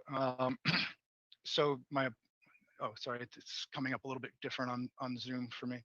So essentially, expectations for distance learning at East Greenwich Public Schools, there will be more synchronous opportunities. There will be more clear-cut expectations.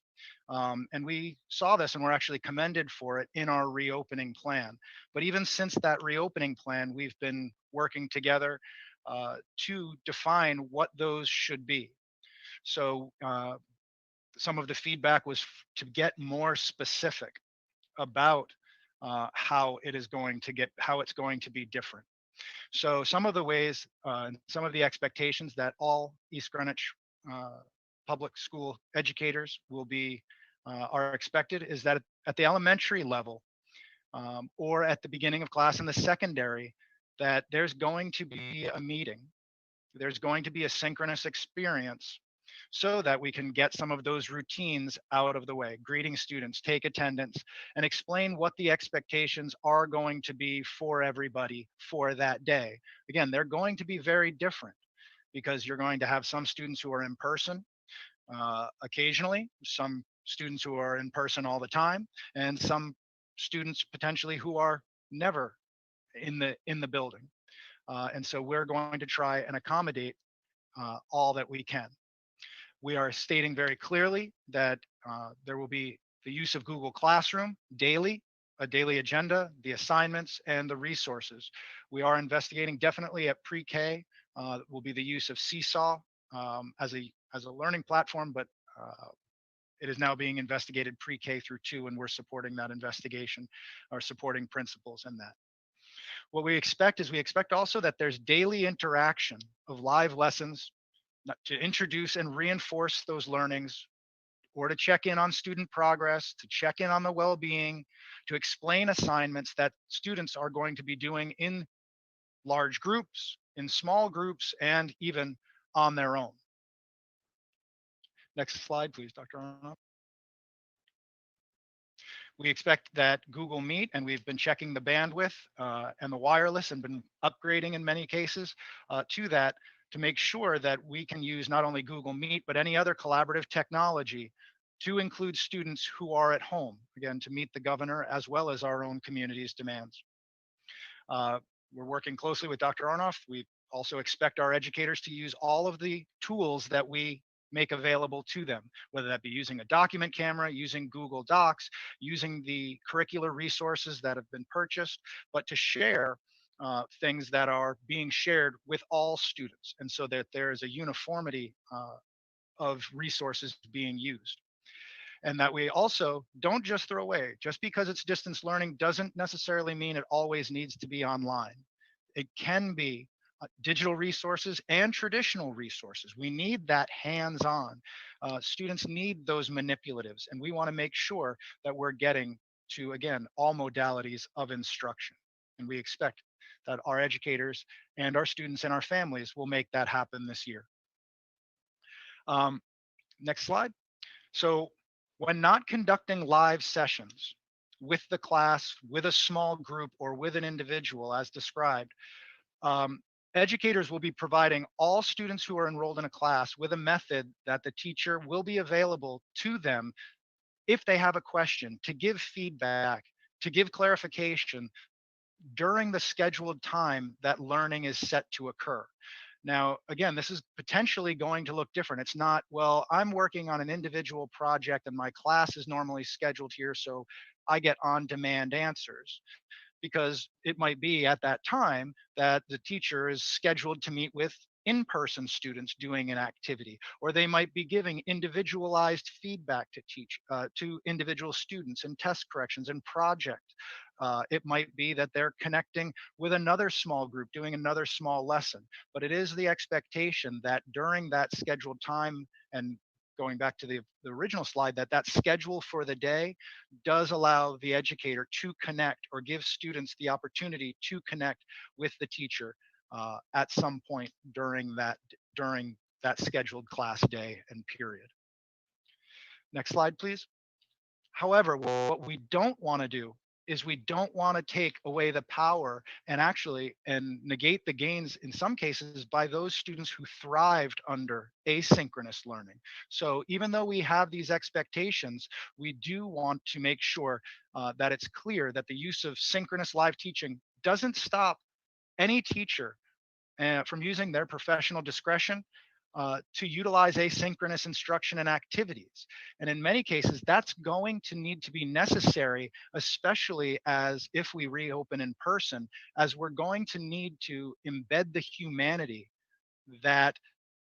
that's required for this situation. So whether that be the ability to talk with a small group, or whether that be the teacher's need to read the room of the student that they have in front of them and say, we need a break right now. We need to go outside and socially distance and take off our masks. We need to get ready for lunch. And so we're going to continue to work with our teachers to plan for activities that allow that humanity to be embedded in all that they do, but at the same time provide supports across all of the students and families that they're entrusted to educate. But again, it's going to look different.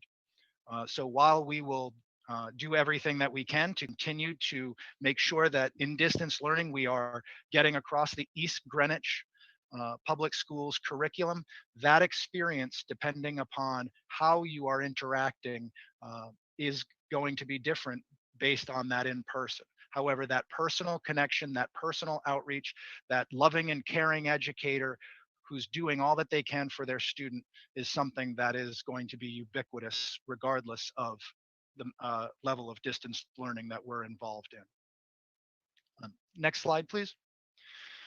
So as Superintendent Meyer alluded to, Our plans after revision have now been 100% approved from RIDE based on on their feedback. We have gone in based on that approval. We have gone in, and it's actually little ironic, but or strange, but at both the high school and the middle school level, it's actually the middle part of the alphabet, or the middle part of 50% was the exact same family. So our first grouping is last names A through KL.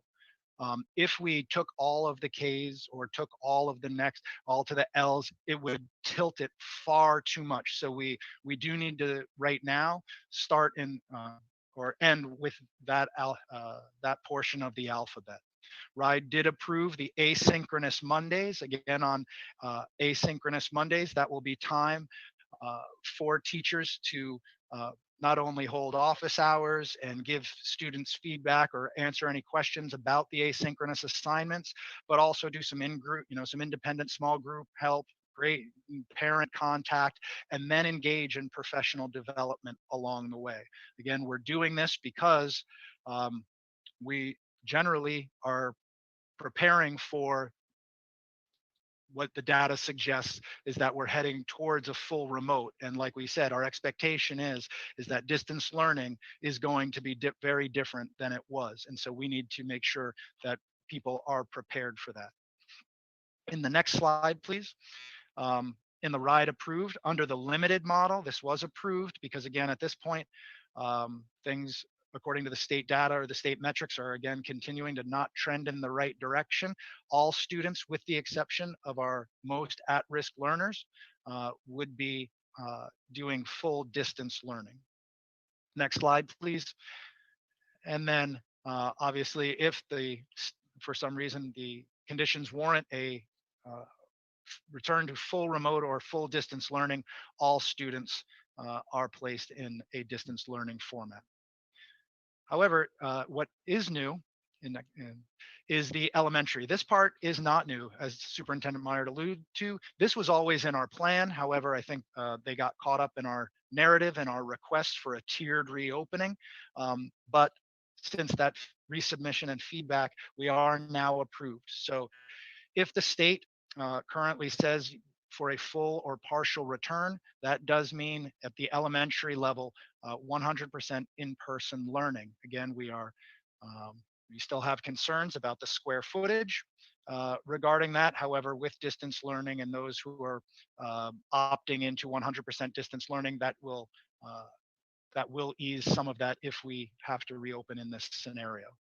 Next slide, please.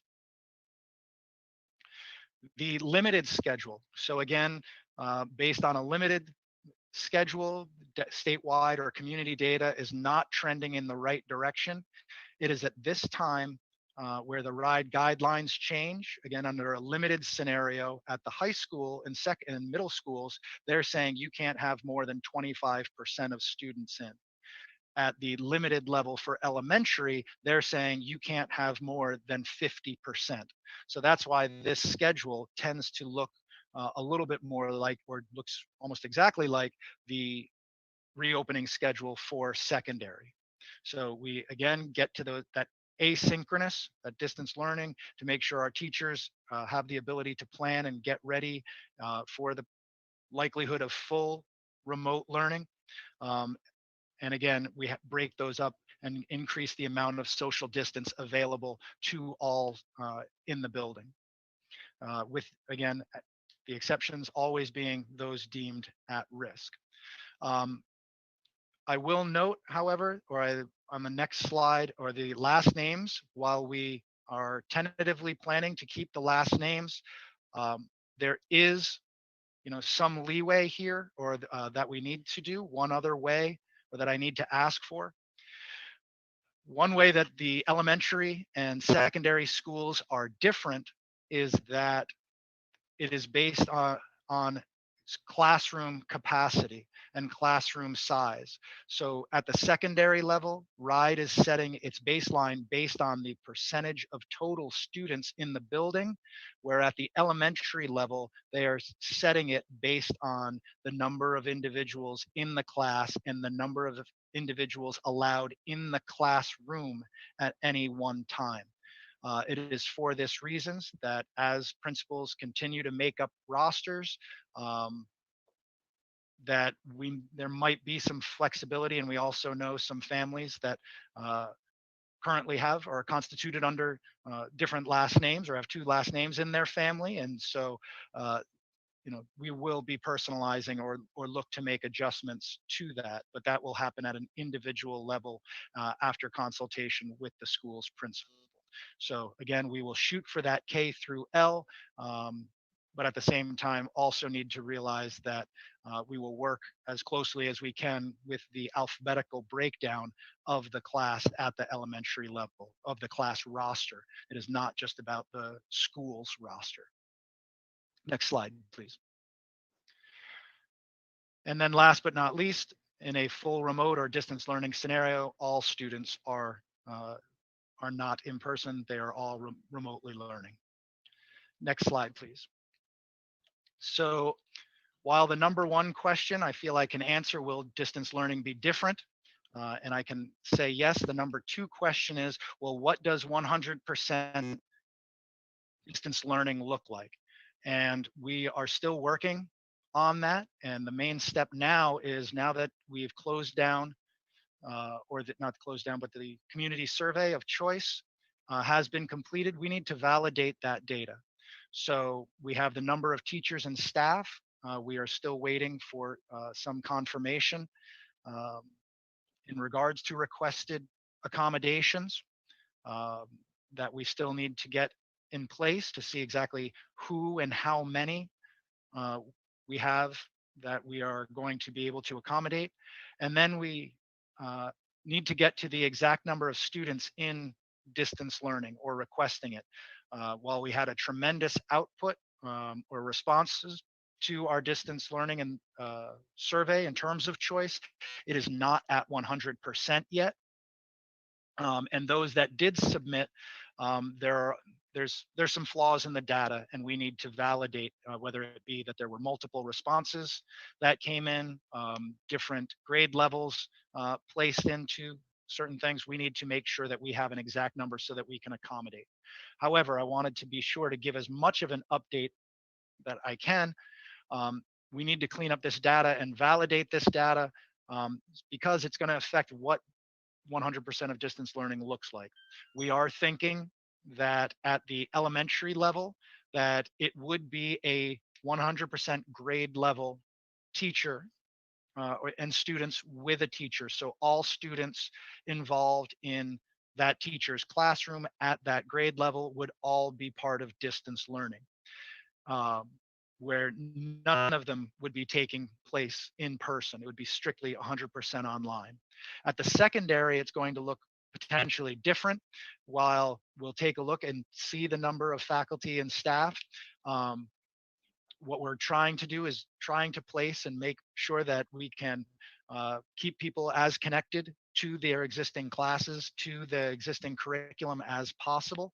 So we are looking to place students who are in 100% distance learning into classrooms along with students who are showing up in person.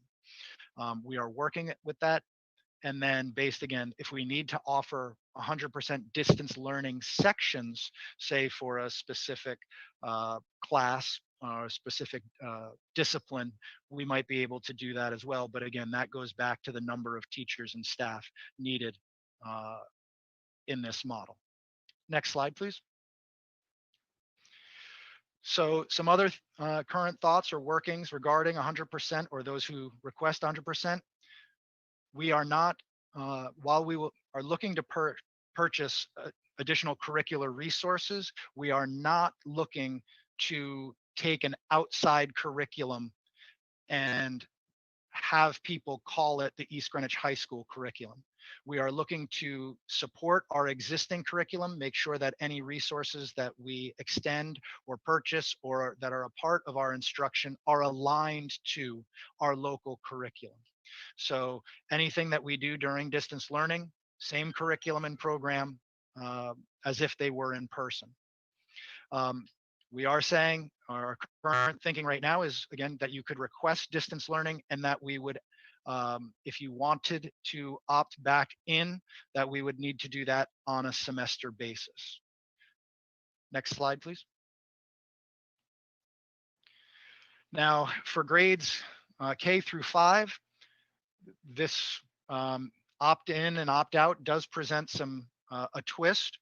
So at that point, a grade 1 classroom would be made up potentially of grade 1 from different schools. Same thing, 1 through grade 3 might have multiple students who attend.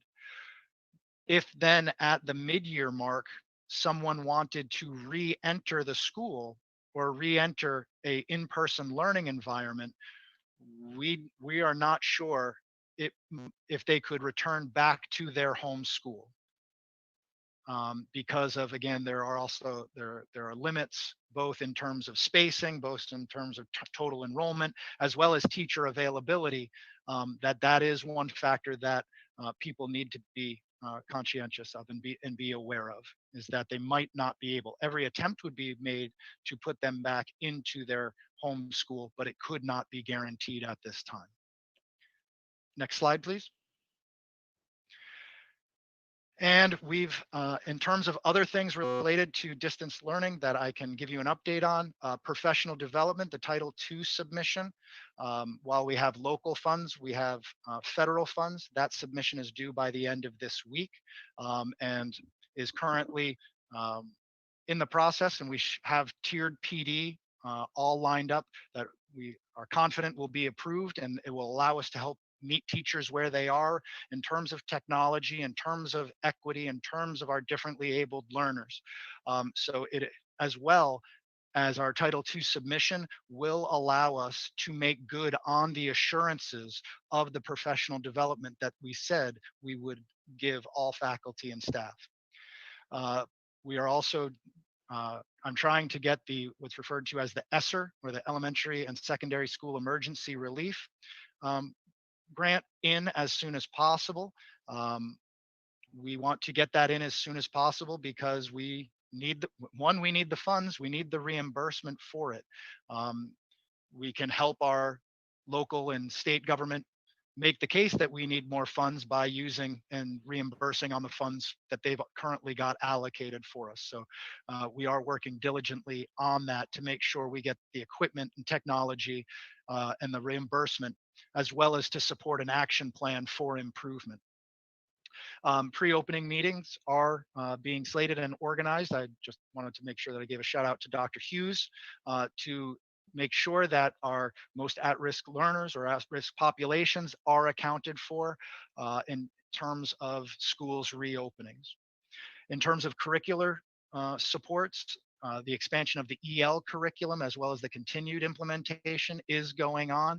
We are looking to purchase grades 6 through 12 Edgenuity in order to support not only a blended platform, but also a full remote platform. This is especially important also due to the asynchronous nature, but we're making sure that pre-K through 12, we have the curricular supports in place. And like I started off this presentation with, we are in constant communication and collaboration with the leadership of the EGEA, for which I, again, want to make sure that I do give them credit, not only to help us talk things out and to, we actually have far more agreements than we have disagreements, but again, that spirit of improvement, that safety first for students, for faculty, for staff, as well as we can do this, we can do it well, and we can do it better than we did it last year. Let's come together and find a way to do that. That's what they've been about, and I'm confident that that's going to continue moving forward. So that next slide is my report at this time for distance learning. Obviously, with the changes unveiled today, there will be further design, and as has become a word, we'll need to pivot and stay nimble. Those words have never been truer as we continue to plan moving forward. And so with that, I'm happy to take questions, and that is my report for you this evening. Thank you, Mr. Pedraza. Mrs. Meyer and I wanted to put this on as our teaching and learning topic because we know there have been so many questions about how we are progressing on distance learning in our planning. And so thank you for sharing all of that with us this evening. Does anybody have any comments? And thank you for the tremendous amount of work that is going into planning for all of the different scenarios and putting teaching and learning first. So, and safety. With that, I'll just open it up to any comments or questions that members of the school committee have. Dr. McEwen? So thank you so much. I could go through every single slide and say, oh, this is great. I love this. There was so much in there that reflects the wonderful thinking and collaboration that clearly has been going on with this teaching and learning group. So I can't thank you enough. I probably have a whole bunch of questions, like specifically that I'd like to nerd out with you, but I'm not going to take up the committee or the public's time with that. And I would also say to anybody watching, I'm sure they can reach out to you because these things are in flux. So I think this was a great overview of where we're intending to go. And we recognize that things are in flux. So I'm not going to get into any minutia. The only thing that I would add, and this is, again, I could go through, I think there are 13, 14, 15 slides. There was so much great work, and I'm so impressed by this whole thing. Only thing that I would add, and this has been sort of my sticking point since I joined the committee, and it was part of the reason why I ran to be on the committee, and part of the reason why I championed the role of Director of Teaching and Learning, which is encompassed in your more expansive role, Mr. Pedraza, was around curriculum. And certainly this will be part of our strategic plan and portrait of a graduate, and we'll be moving forward on curriculum. But as we talk about things like daily agendas and lessons, and I love that you brought in projects. I would assume we're going to see lots of really engaging projects that students can engage in collaboratively and offline and maybe even out in the community. So that's great. One of the things that I'd love, and I don't need an answer for this, as a comment, would be for families to get an overview of the essential or power standards for every single course, what it is that my child will need to master over the course of the year. Because we're hearing all over the country, people saying my kids aren't busy enough, or they don't have enough work, or they have too much work. I think for us to keep getting centered on these are the essentials, and to have really done the work to strip down all of our courses and grade level offerings to their essentials so that people know they can be focused on them and kids can know they're learning what they're supposed to be learning, whether they're at home or in class. I think, again, I'm not asking for anything right now. It would just be something that I'd advocate for. And as you know, any way I can help with that, I will. Thank you. That's definitely something that we want to do and is actually tied into the superintendent's goals, especially around the vision of the graduate. If we're going to take the Hewlett Foundation and their deeper learning competencies, and it's really that challenge of everyone saying, okay, the academic piece, we've got the communicates effectively, we've got those things broken down, but how do we take everything that I believe is important or that I know is important about this and break it down to those core essentials, and then just keep on going at those and making sure that students have those, but at the same time also making sure that they know I've got plenty of evidence for that. I now don't need to hammer that because that's taking away from, they've mastered that. It's time to move on, and that personalization piece. So I'm definitely excited to work and support with Superintendent Myers on the expansion of the vision of the graduate, which I believe will help us get to those academic expectations and getting really down to the power standards. And I know that, speaking to all of the principals, even Mr. Hopkins is aligned to that vision as well. Great, thank you. Any other comments or questions this evening for Mr. Pedraza? We do have some other agenda items to get to. Mr. Plain?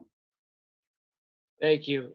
Thanks, Mr. Pedraza. Just quick question about the choice that you do on a, I think you said a year or semester basis. Could you just, I think I missed it. So right now, for someone to opt, so if families have the opportunity to opt in to not sending their child in, but stay enrolled in East Greenwich Public Schools, but be involved in with the East Greenwich Public Schools curriculum 100% distance, to remain online, to not be in person. We are going to ask that when we validate those submissions, that those are we're going to honor those and expect those to be honored for it till at least the mid-year. At the mid-year point, if somebody then in conditions warrant where we are able to, we're able to reopen at a larger and can bring students in, that at that time, so if you opt into distance learning 100% of the time, it is a half year. It's a half year opt-in, if you will. It could be a full year if you want it to be, but at the same time, we can't account for everybody and pivot if people were coming in and out. We wouldn't be able to, guarantee social distancing. We wouldn't be being able to keep the buses, never mind have the amount of faculty and staff in person to safely open the schools. So that's why for folks who opt into 100% distance learning, our current thinking is that it would be at the very least a half-year commitment, and then we would give them an opportunity to opt back into in-person learning or to stay 100% distance learning for the remainder of the school year. Okay, so thanks. That's super helpful. So that's for when a family opts into distance learning. A family goes distance learning, they're in it for a semester. What if a family doesn't and they're in person? Let's say we go to in person. That's something that it is deemed safe, and folks are in person, and it's October, November, whatever it is. The scenario changes not for the town or the state or the country, but changes on an individual basis, whether that's some actual events unfolding in a household or otherwise, just feelings change. Could that family go from in person to distance, or does that same family have to wait on a semester basis? Honestly, I might regret saying this later, but if we're going to expect that every educator is personalizing for the students in front of them, I think we have an obligation to, at the very least, take a look at how can we accommodate and personalize to see if that opportunity can be made available to someone. It might come down to the amount, to a teacher where I couldn't add someone else to a class. That might be the only barrier. But at the same time, I think we're trying to build a 100% distance learning support so that everybody could pivot and is ready to pivot to that model should it be necessary. So we would look, I personally believe that we would look to accommodate, at the very least look to accommodate, because they believe that's what's best for their child. And in this case, we want the same thing. And if we can accommodate, it's my belief that we should. Okay, so you can get out at any time, but you can't get back into the building at any time. Is that? I'm willing to, if you want to get out, I think that all principals will, and we'll all take a look from top down to see if there is a place that we can say, we are meeting your needs, and we are doing so safely, and we are doing so based on the structures we've provided to all students, and it fits with your needs. If we can do it, we will 100% do it. Yeah, I thought that was implicit in your first go through the slides. It just, the language of it suggested that once you make a decision, that's it. But it seems like once you make a decision one way, that's it for a particular period of time. And I think, and that's probably because the more common question coming back to me is, if I'm in, can I come back? If things get better. And we just want to make sure that there's enough adults. Gosh, I hope conditions are such that people are clamoring to come back, and we're in a position to welcome people back. I definitely want to, I hope the data helps us trend away from 100% distance learning and gets us Yeah. closer to 100%. But we just need to make sure that I have the right number of adults there to make good on our obligations. Yep. Great. Thank you. Thank you, sir. Ms. Powell? Yeah, kind of along with that, I just want to be clear. And I don't disagree that if people are saying they're going to opt out, you know, there is some kind of time commitment there. I mean, that seems to be pretty standard. I'm not sure that the date for us binding families to that decision would be before parents actually know what our reopening scenario is going to be. So I know we put out the survey because we're trying to get some sort of baseline, but I'm not sure anyone should be bound to that decision until they actually know how school is going to reopen. That said, if our decision is that we're going to be reopen under a all-in scenario for K through 5, then we should be prepared to welcome every enrolled student into the building, K through 5. And I don't think we should say we don't need to do hybrid versus a full because we have so many people who want distance learning. And so now that we've chosen that, we've based the fact that we can open this way on the opt-outs. And so now you can't come back. I mean, that's how I'm hearing what you're saying. You know, the reason that they'd have to make this time commitment is because we'll make all these plans based on, you know, having teachers and space for the kids who said they were coming back. But I'm not sure that should drive our reopening choice. You know, if we're given the choice to open as we see fit by the state, I don't think we should say, oh, well, we can do all in because the number of all in kids is X because this many kids decided to do distance learning. It should be based on the number of enrolled students. And if we can't do that safely with all of our enrolled students in the building, that shouldn't be what we pick. It shouldn't be based on opt-outs, in my opinion. I think that is not a good way to plan. If we don't have enough teachers for every single student, then we need to say that. If we don't have enough distance for every student that is enrolled, then we need to say that. That's what should drive reopening, not the number of parents who last week said maybe they wouldn't send their kids to in-person for the start of school, which is now a totally different date and maybe a totally different scenario than they thought last week. So I think we need to be a little careful with that. So. I agree. And again, my apologies if that was put out there as the driving force. It was just that was not my intention. But again, yeah, we're going to attempt to, you know, when we set that must know deadline by, you know, we'll work collaboratively and to make sure that we set that so that we can make. What I don't want to do is overpromise.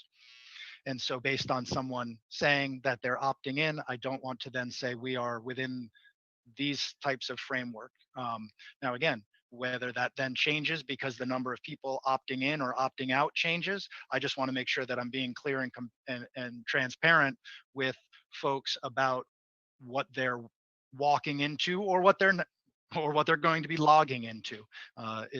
So we're aligned, and my apologies if I didn't communicate that more eloquently. Thank you for explaining. Thank you so much. So I'm going to go to Ms. Musella, and then we probably need to move on to our other agenda items. So I might let you just keep the floor. Thank you for all of that. I understand from participating or listening on some of the meetings, and also from hearing you talk about exactly where to split the alphabet, and the glee with which you described that it's the same for high school and Cole really communicates just the level of detail and every little detail that's explored in this whole scenario and the difficulty. So I appreciate that. Just a couple of questions. The elementary scenario, there was one slide that was 100% in school, in person, right? Given that we're still in this COVID environment, and while hypothetically we are 100% in at the elementary level, we will be at the partial or hybrid or AB model for secondary. So at the elementary all-in scenario, is there no expectation that some of those students will actually be required to distance learn out of medical necessity? And medical necessity, and then temporarily because of quarantine or they get ill. So 100%. So I'm questioning: is 100% at the elementary level? Will there ever really be such a thing in this COVID environment? I can, Mike, do you want, Mr. Pedraza, would you like me to reply to that? Sure. And I think we're going to say the same thing. So Yeah, we are going to say the same thing. No, because, we have allowed for people to opt in to distance learning. So there will never be 100% of the elementary students that are enrolled in our building at this point that attend in person. And that number is hovering around 20% that are that have selected distance learning. But as Mr. Pedraza said, we need to look through the data a little bit. We have multiple entries from the same family. I understand. I appreciate that clarification. yes. But when I see that 100% elementary, 100% all in slide, what it really should say is some percentage is in, and for every single day, there's some other smaller percentage that's participating in distance learning. There is no such thing as 100% in this environment at the elementary level, is what I guess. Not just for options, but even if you were to just break it down to medical necessity, if you were to change that survey or the option to say who cannot attend, who's out of medical necessity, there will still be some, not just a choice. There's a whole spectrum of reasons to choose to opt into distance learning. So that's really my question, because I think that then the percentage of students, the classroom composition, whether it's 80% then will be in class, that just changes. And we haven't heard, and that may shift some of our assumptions to talk about it that way. To say 100% in is not really 100%. So what I'm hearing is on the elementary full and partial slide of that breakdown, it would be beneficial for us to put down while we have all students, we will also still have the 100% distance learning group. For a percentage of the students. I'm just saying in the planning. I mean, I don't need to see the slide, but I'm just saying that in the planning process, it's not 100%. It will be, anywhere from 80 to whatever. I mean, and it's just a factor. That's all. Thank you. Thank you. Thank you for that. And I am cognizant of the time. We do have some other agenda items. So I think with that, I just want to again thank Mr. Pedraza and everybody who's working on the teaching and learning task force for all the work that is going in. And there will be more details provided in the school-specific forums as we get closer to the start of school. But thank you so much for being with us tonight. So we are going to move on now to some first reads of some policies. Everybody has these policies in their packets. And so it is just a first read. We don't have to make any decisions tonight. This is an opportunity to provide some clarifying questions. So Ms. Musella, if you could just kind of orient us overall to the policies that we're looking at. I don't think we need to go through them in detail, but anything you want to bring to the committee's attention. And then I just want to open it up for any clarifying questions.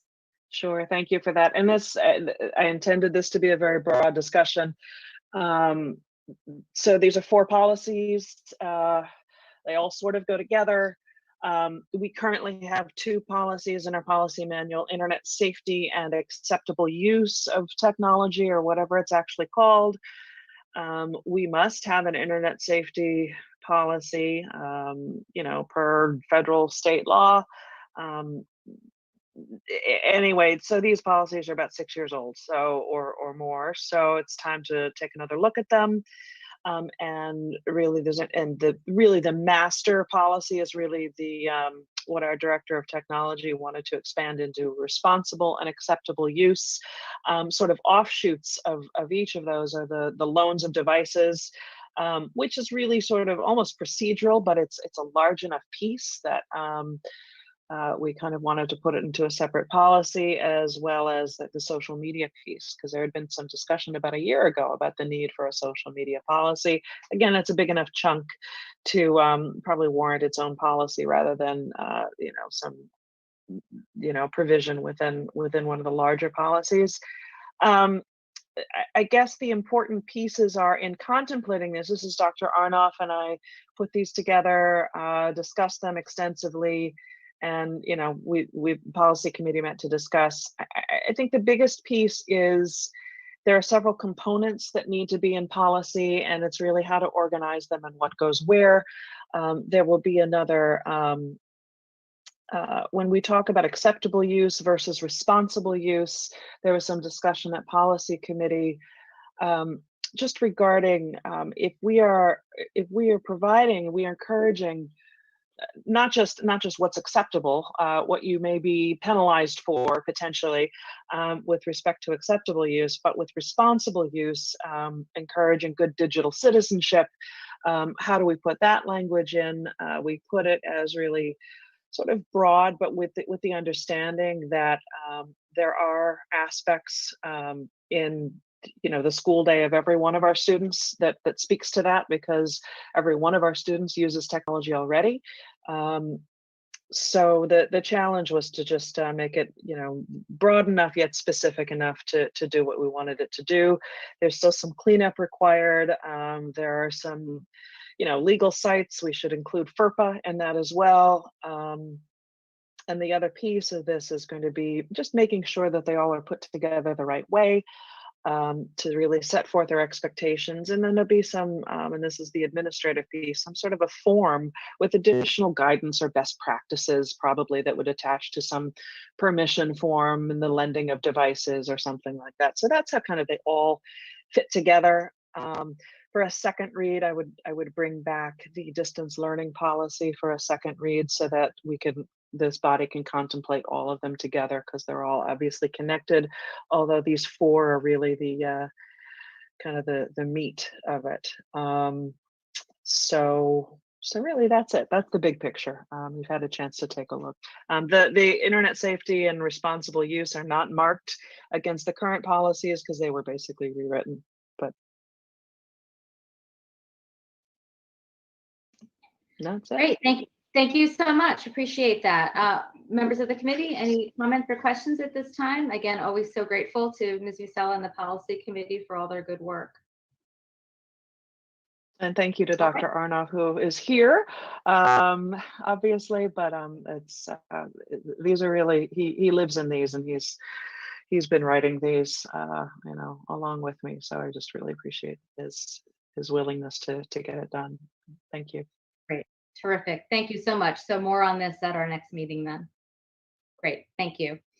So that brings us to the cleaning audit. Unfortunately, Cora was not able to be with us this evening, so Mr. Wilmarth is just going to report out on some of the findings, and then I'd like to suggest that we move the facilities committee report out to the first of the subcommittee report outs, so that Ms. Powell can follow up on any of Mr. Wilmarth's comments with a more complete report out generally with regard to the work of the facilities committee. So Mr. Wilmarth, thanks for being with us tonight. We just need you to unmute.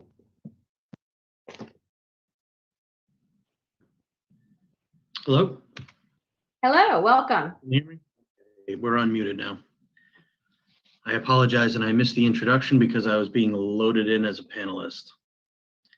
Oh, no problem. I indicated that Cora is not actually able to be with us this evening, and that you are going to provide some brief remarks regarding their findings, and then we're going to move Ms. Powell's facilities subcommittee report out up to the first of the subcommittee report out, so that her comments can follow yours.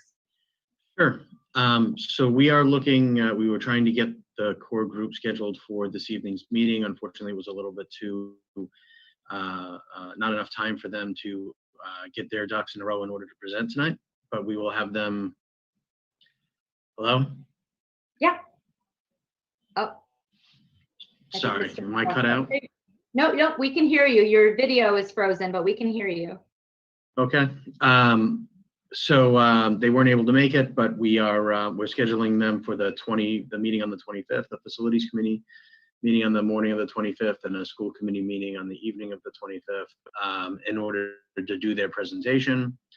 But the short version of their summary is that, well, a little bit of a recap, I guess, would be we engaged with these folks, or we were planning to engage with somebody like this to do a custodial assessment as far back as last September.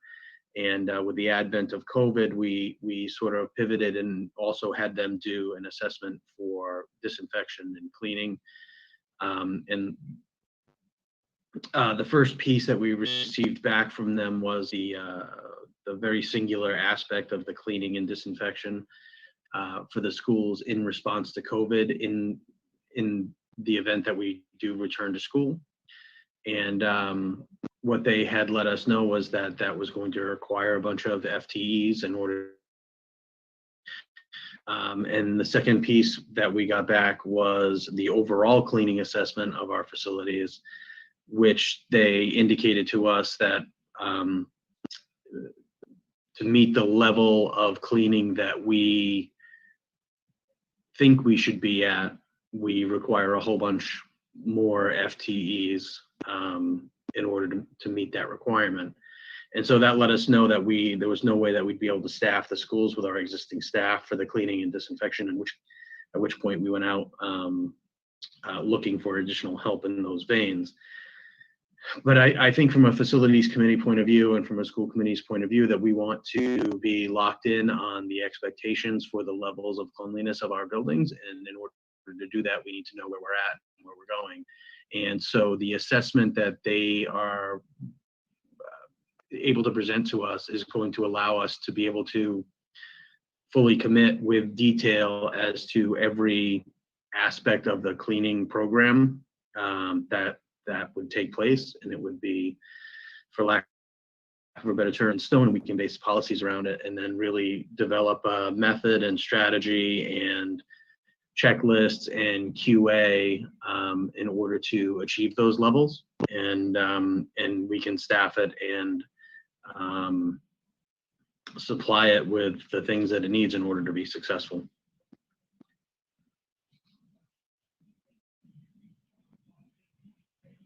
Did I lose everybody?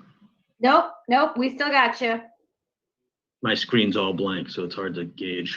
Yeah, your video is still frozen, but we can hear you just fine. And so we'll be looking to, to get with them and see their presentation on the 25th, and eagerly awaiting, the next steps in this procedure. All right, great. Thank you so much for that. Any comments or questions from members of the committee? All right, well, with that, let's go to Ms. Powell for the rest of the facilities report out. And again, Mr. Wilmarth, thank you for all of the work that you are doing to help us figure out how to reopen schools safely. Very grateful for everything that you and the custodial staff are doing. Not a problem. Powell. Thank you. So the facilities committee met this morning. On our agenda were discussions of the letter of intent to ride, the results of the core cleaning audit, status of our bond projects, results of our site utilization study with Colliers, and the purchase of COVID-related supplies and equipment. So the letter of intent and the core audits you've already heard explained tonight by Mr. Osterman from Colliers and Mr. Wilmarth just now about what those entail. Our bond project discussion was just the Hannaford site work has been completed on time, on budget. Everyone's happy with the work. The high school site work that we've discussed is going to begin this week and will hopefully be completed by before the start of school. The other projects that we bid out, which included the security vestibules and the ADA upgrades to bathrooms in different parts of the buildings, we're postponing those right now due to all the uncertainty surrounding the start of school and scheduling and logistics and just other various safety concerns. And so once we know, I think, a little bit more about how school's going to go, we can make some decisions about starting those projects up. So that's where we stand with those. We also got results of our, site and space utilization study, which again, we'll hopefully be able to have them, Colliers come and present more formally either on the 25th or at a future school committee meeting in the not too distant future. But it was really just gave us a good deal of insight into something we all, I think, sort of intuitively know, that our school buildings, particularly our middle elementary school buildings, are over capacity. And that mitigating our overcrowding is going to be a main focus of the larger submission we talked about. So, we're doing our early submission to RIDE with the letter of intent, and our later submission, a lot of that work is going to be focused on what do we do about the fact that our buildings are overfull. So we will get more details on that when Colliers presents its gives us formal presentation. But that was a good discussion today. And then finally, we discussed purchases necessary for school reopening. So these purchases are, everything that we've had to source or agree to purchase or need to purchase in order to start to reopen schools safely. And these things include things like masks and PPE and cleaning equipment and hand sanitizer and all of these. And I will be able to get a more detailed list. But ultimately, what came out of the facilities committee today is that the facilities committee is recommending to the school committee to approve upon documentation the LOI that we discussed earlier, a cleaning contract for disinfection of our school buildings with Roman's Commercial Cleaning. We went through a formal bid process, received several bids, and got in our low bid to just do the disinfection that's required for COVID compliance with RIDO and CDC regulations. And Mr. Wilmarth will correct me if I'm wrong, but I believe the price for the contract for the year is $416,520, but we are able to do it week by week at a cost of, I think, $9,000 a week. So we're only going to pay for what we need as far as COVID disinfection. So we won't be paying for that if schools close or something like that. And we will be getting that for approval, I think, at our special meeting. So you'll be able to review the actual terms. You'll get the LOI, and then also a list of the actual supplies and costs, but the purchase of supplies and equipment totaling approximately $360,000. And that is to get us through, I believe, October. Because that price includes 2 months worth of masks and PPE and different supplies like that, as well as things like plexiglass dividers, hand sanitizer, and other things like that. So it's a small number. Maybe you can speak to what the expectation is about reimbursement from FEMA. Oh, that's right. So up to 75% of those costs. Yeah.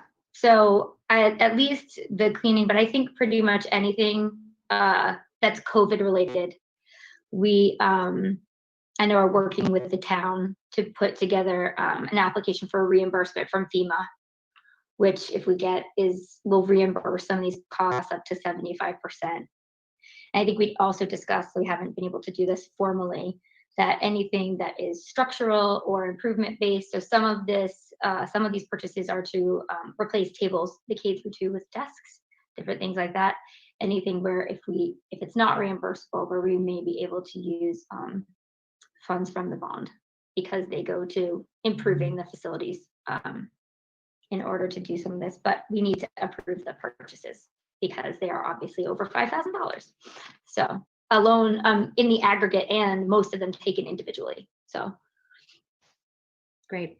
Thank you for that. Any comments or questions from members of the committee? All right, well, more on that Friday morning. So thank you.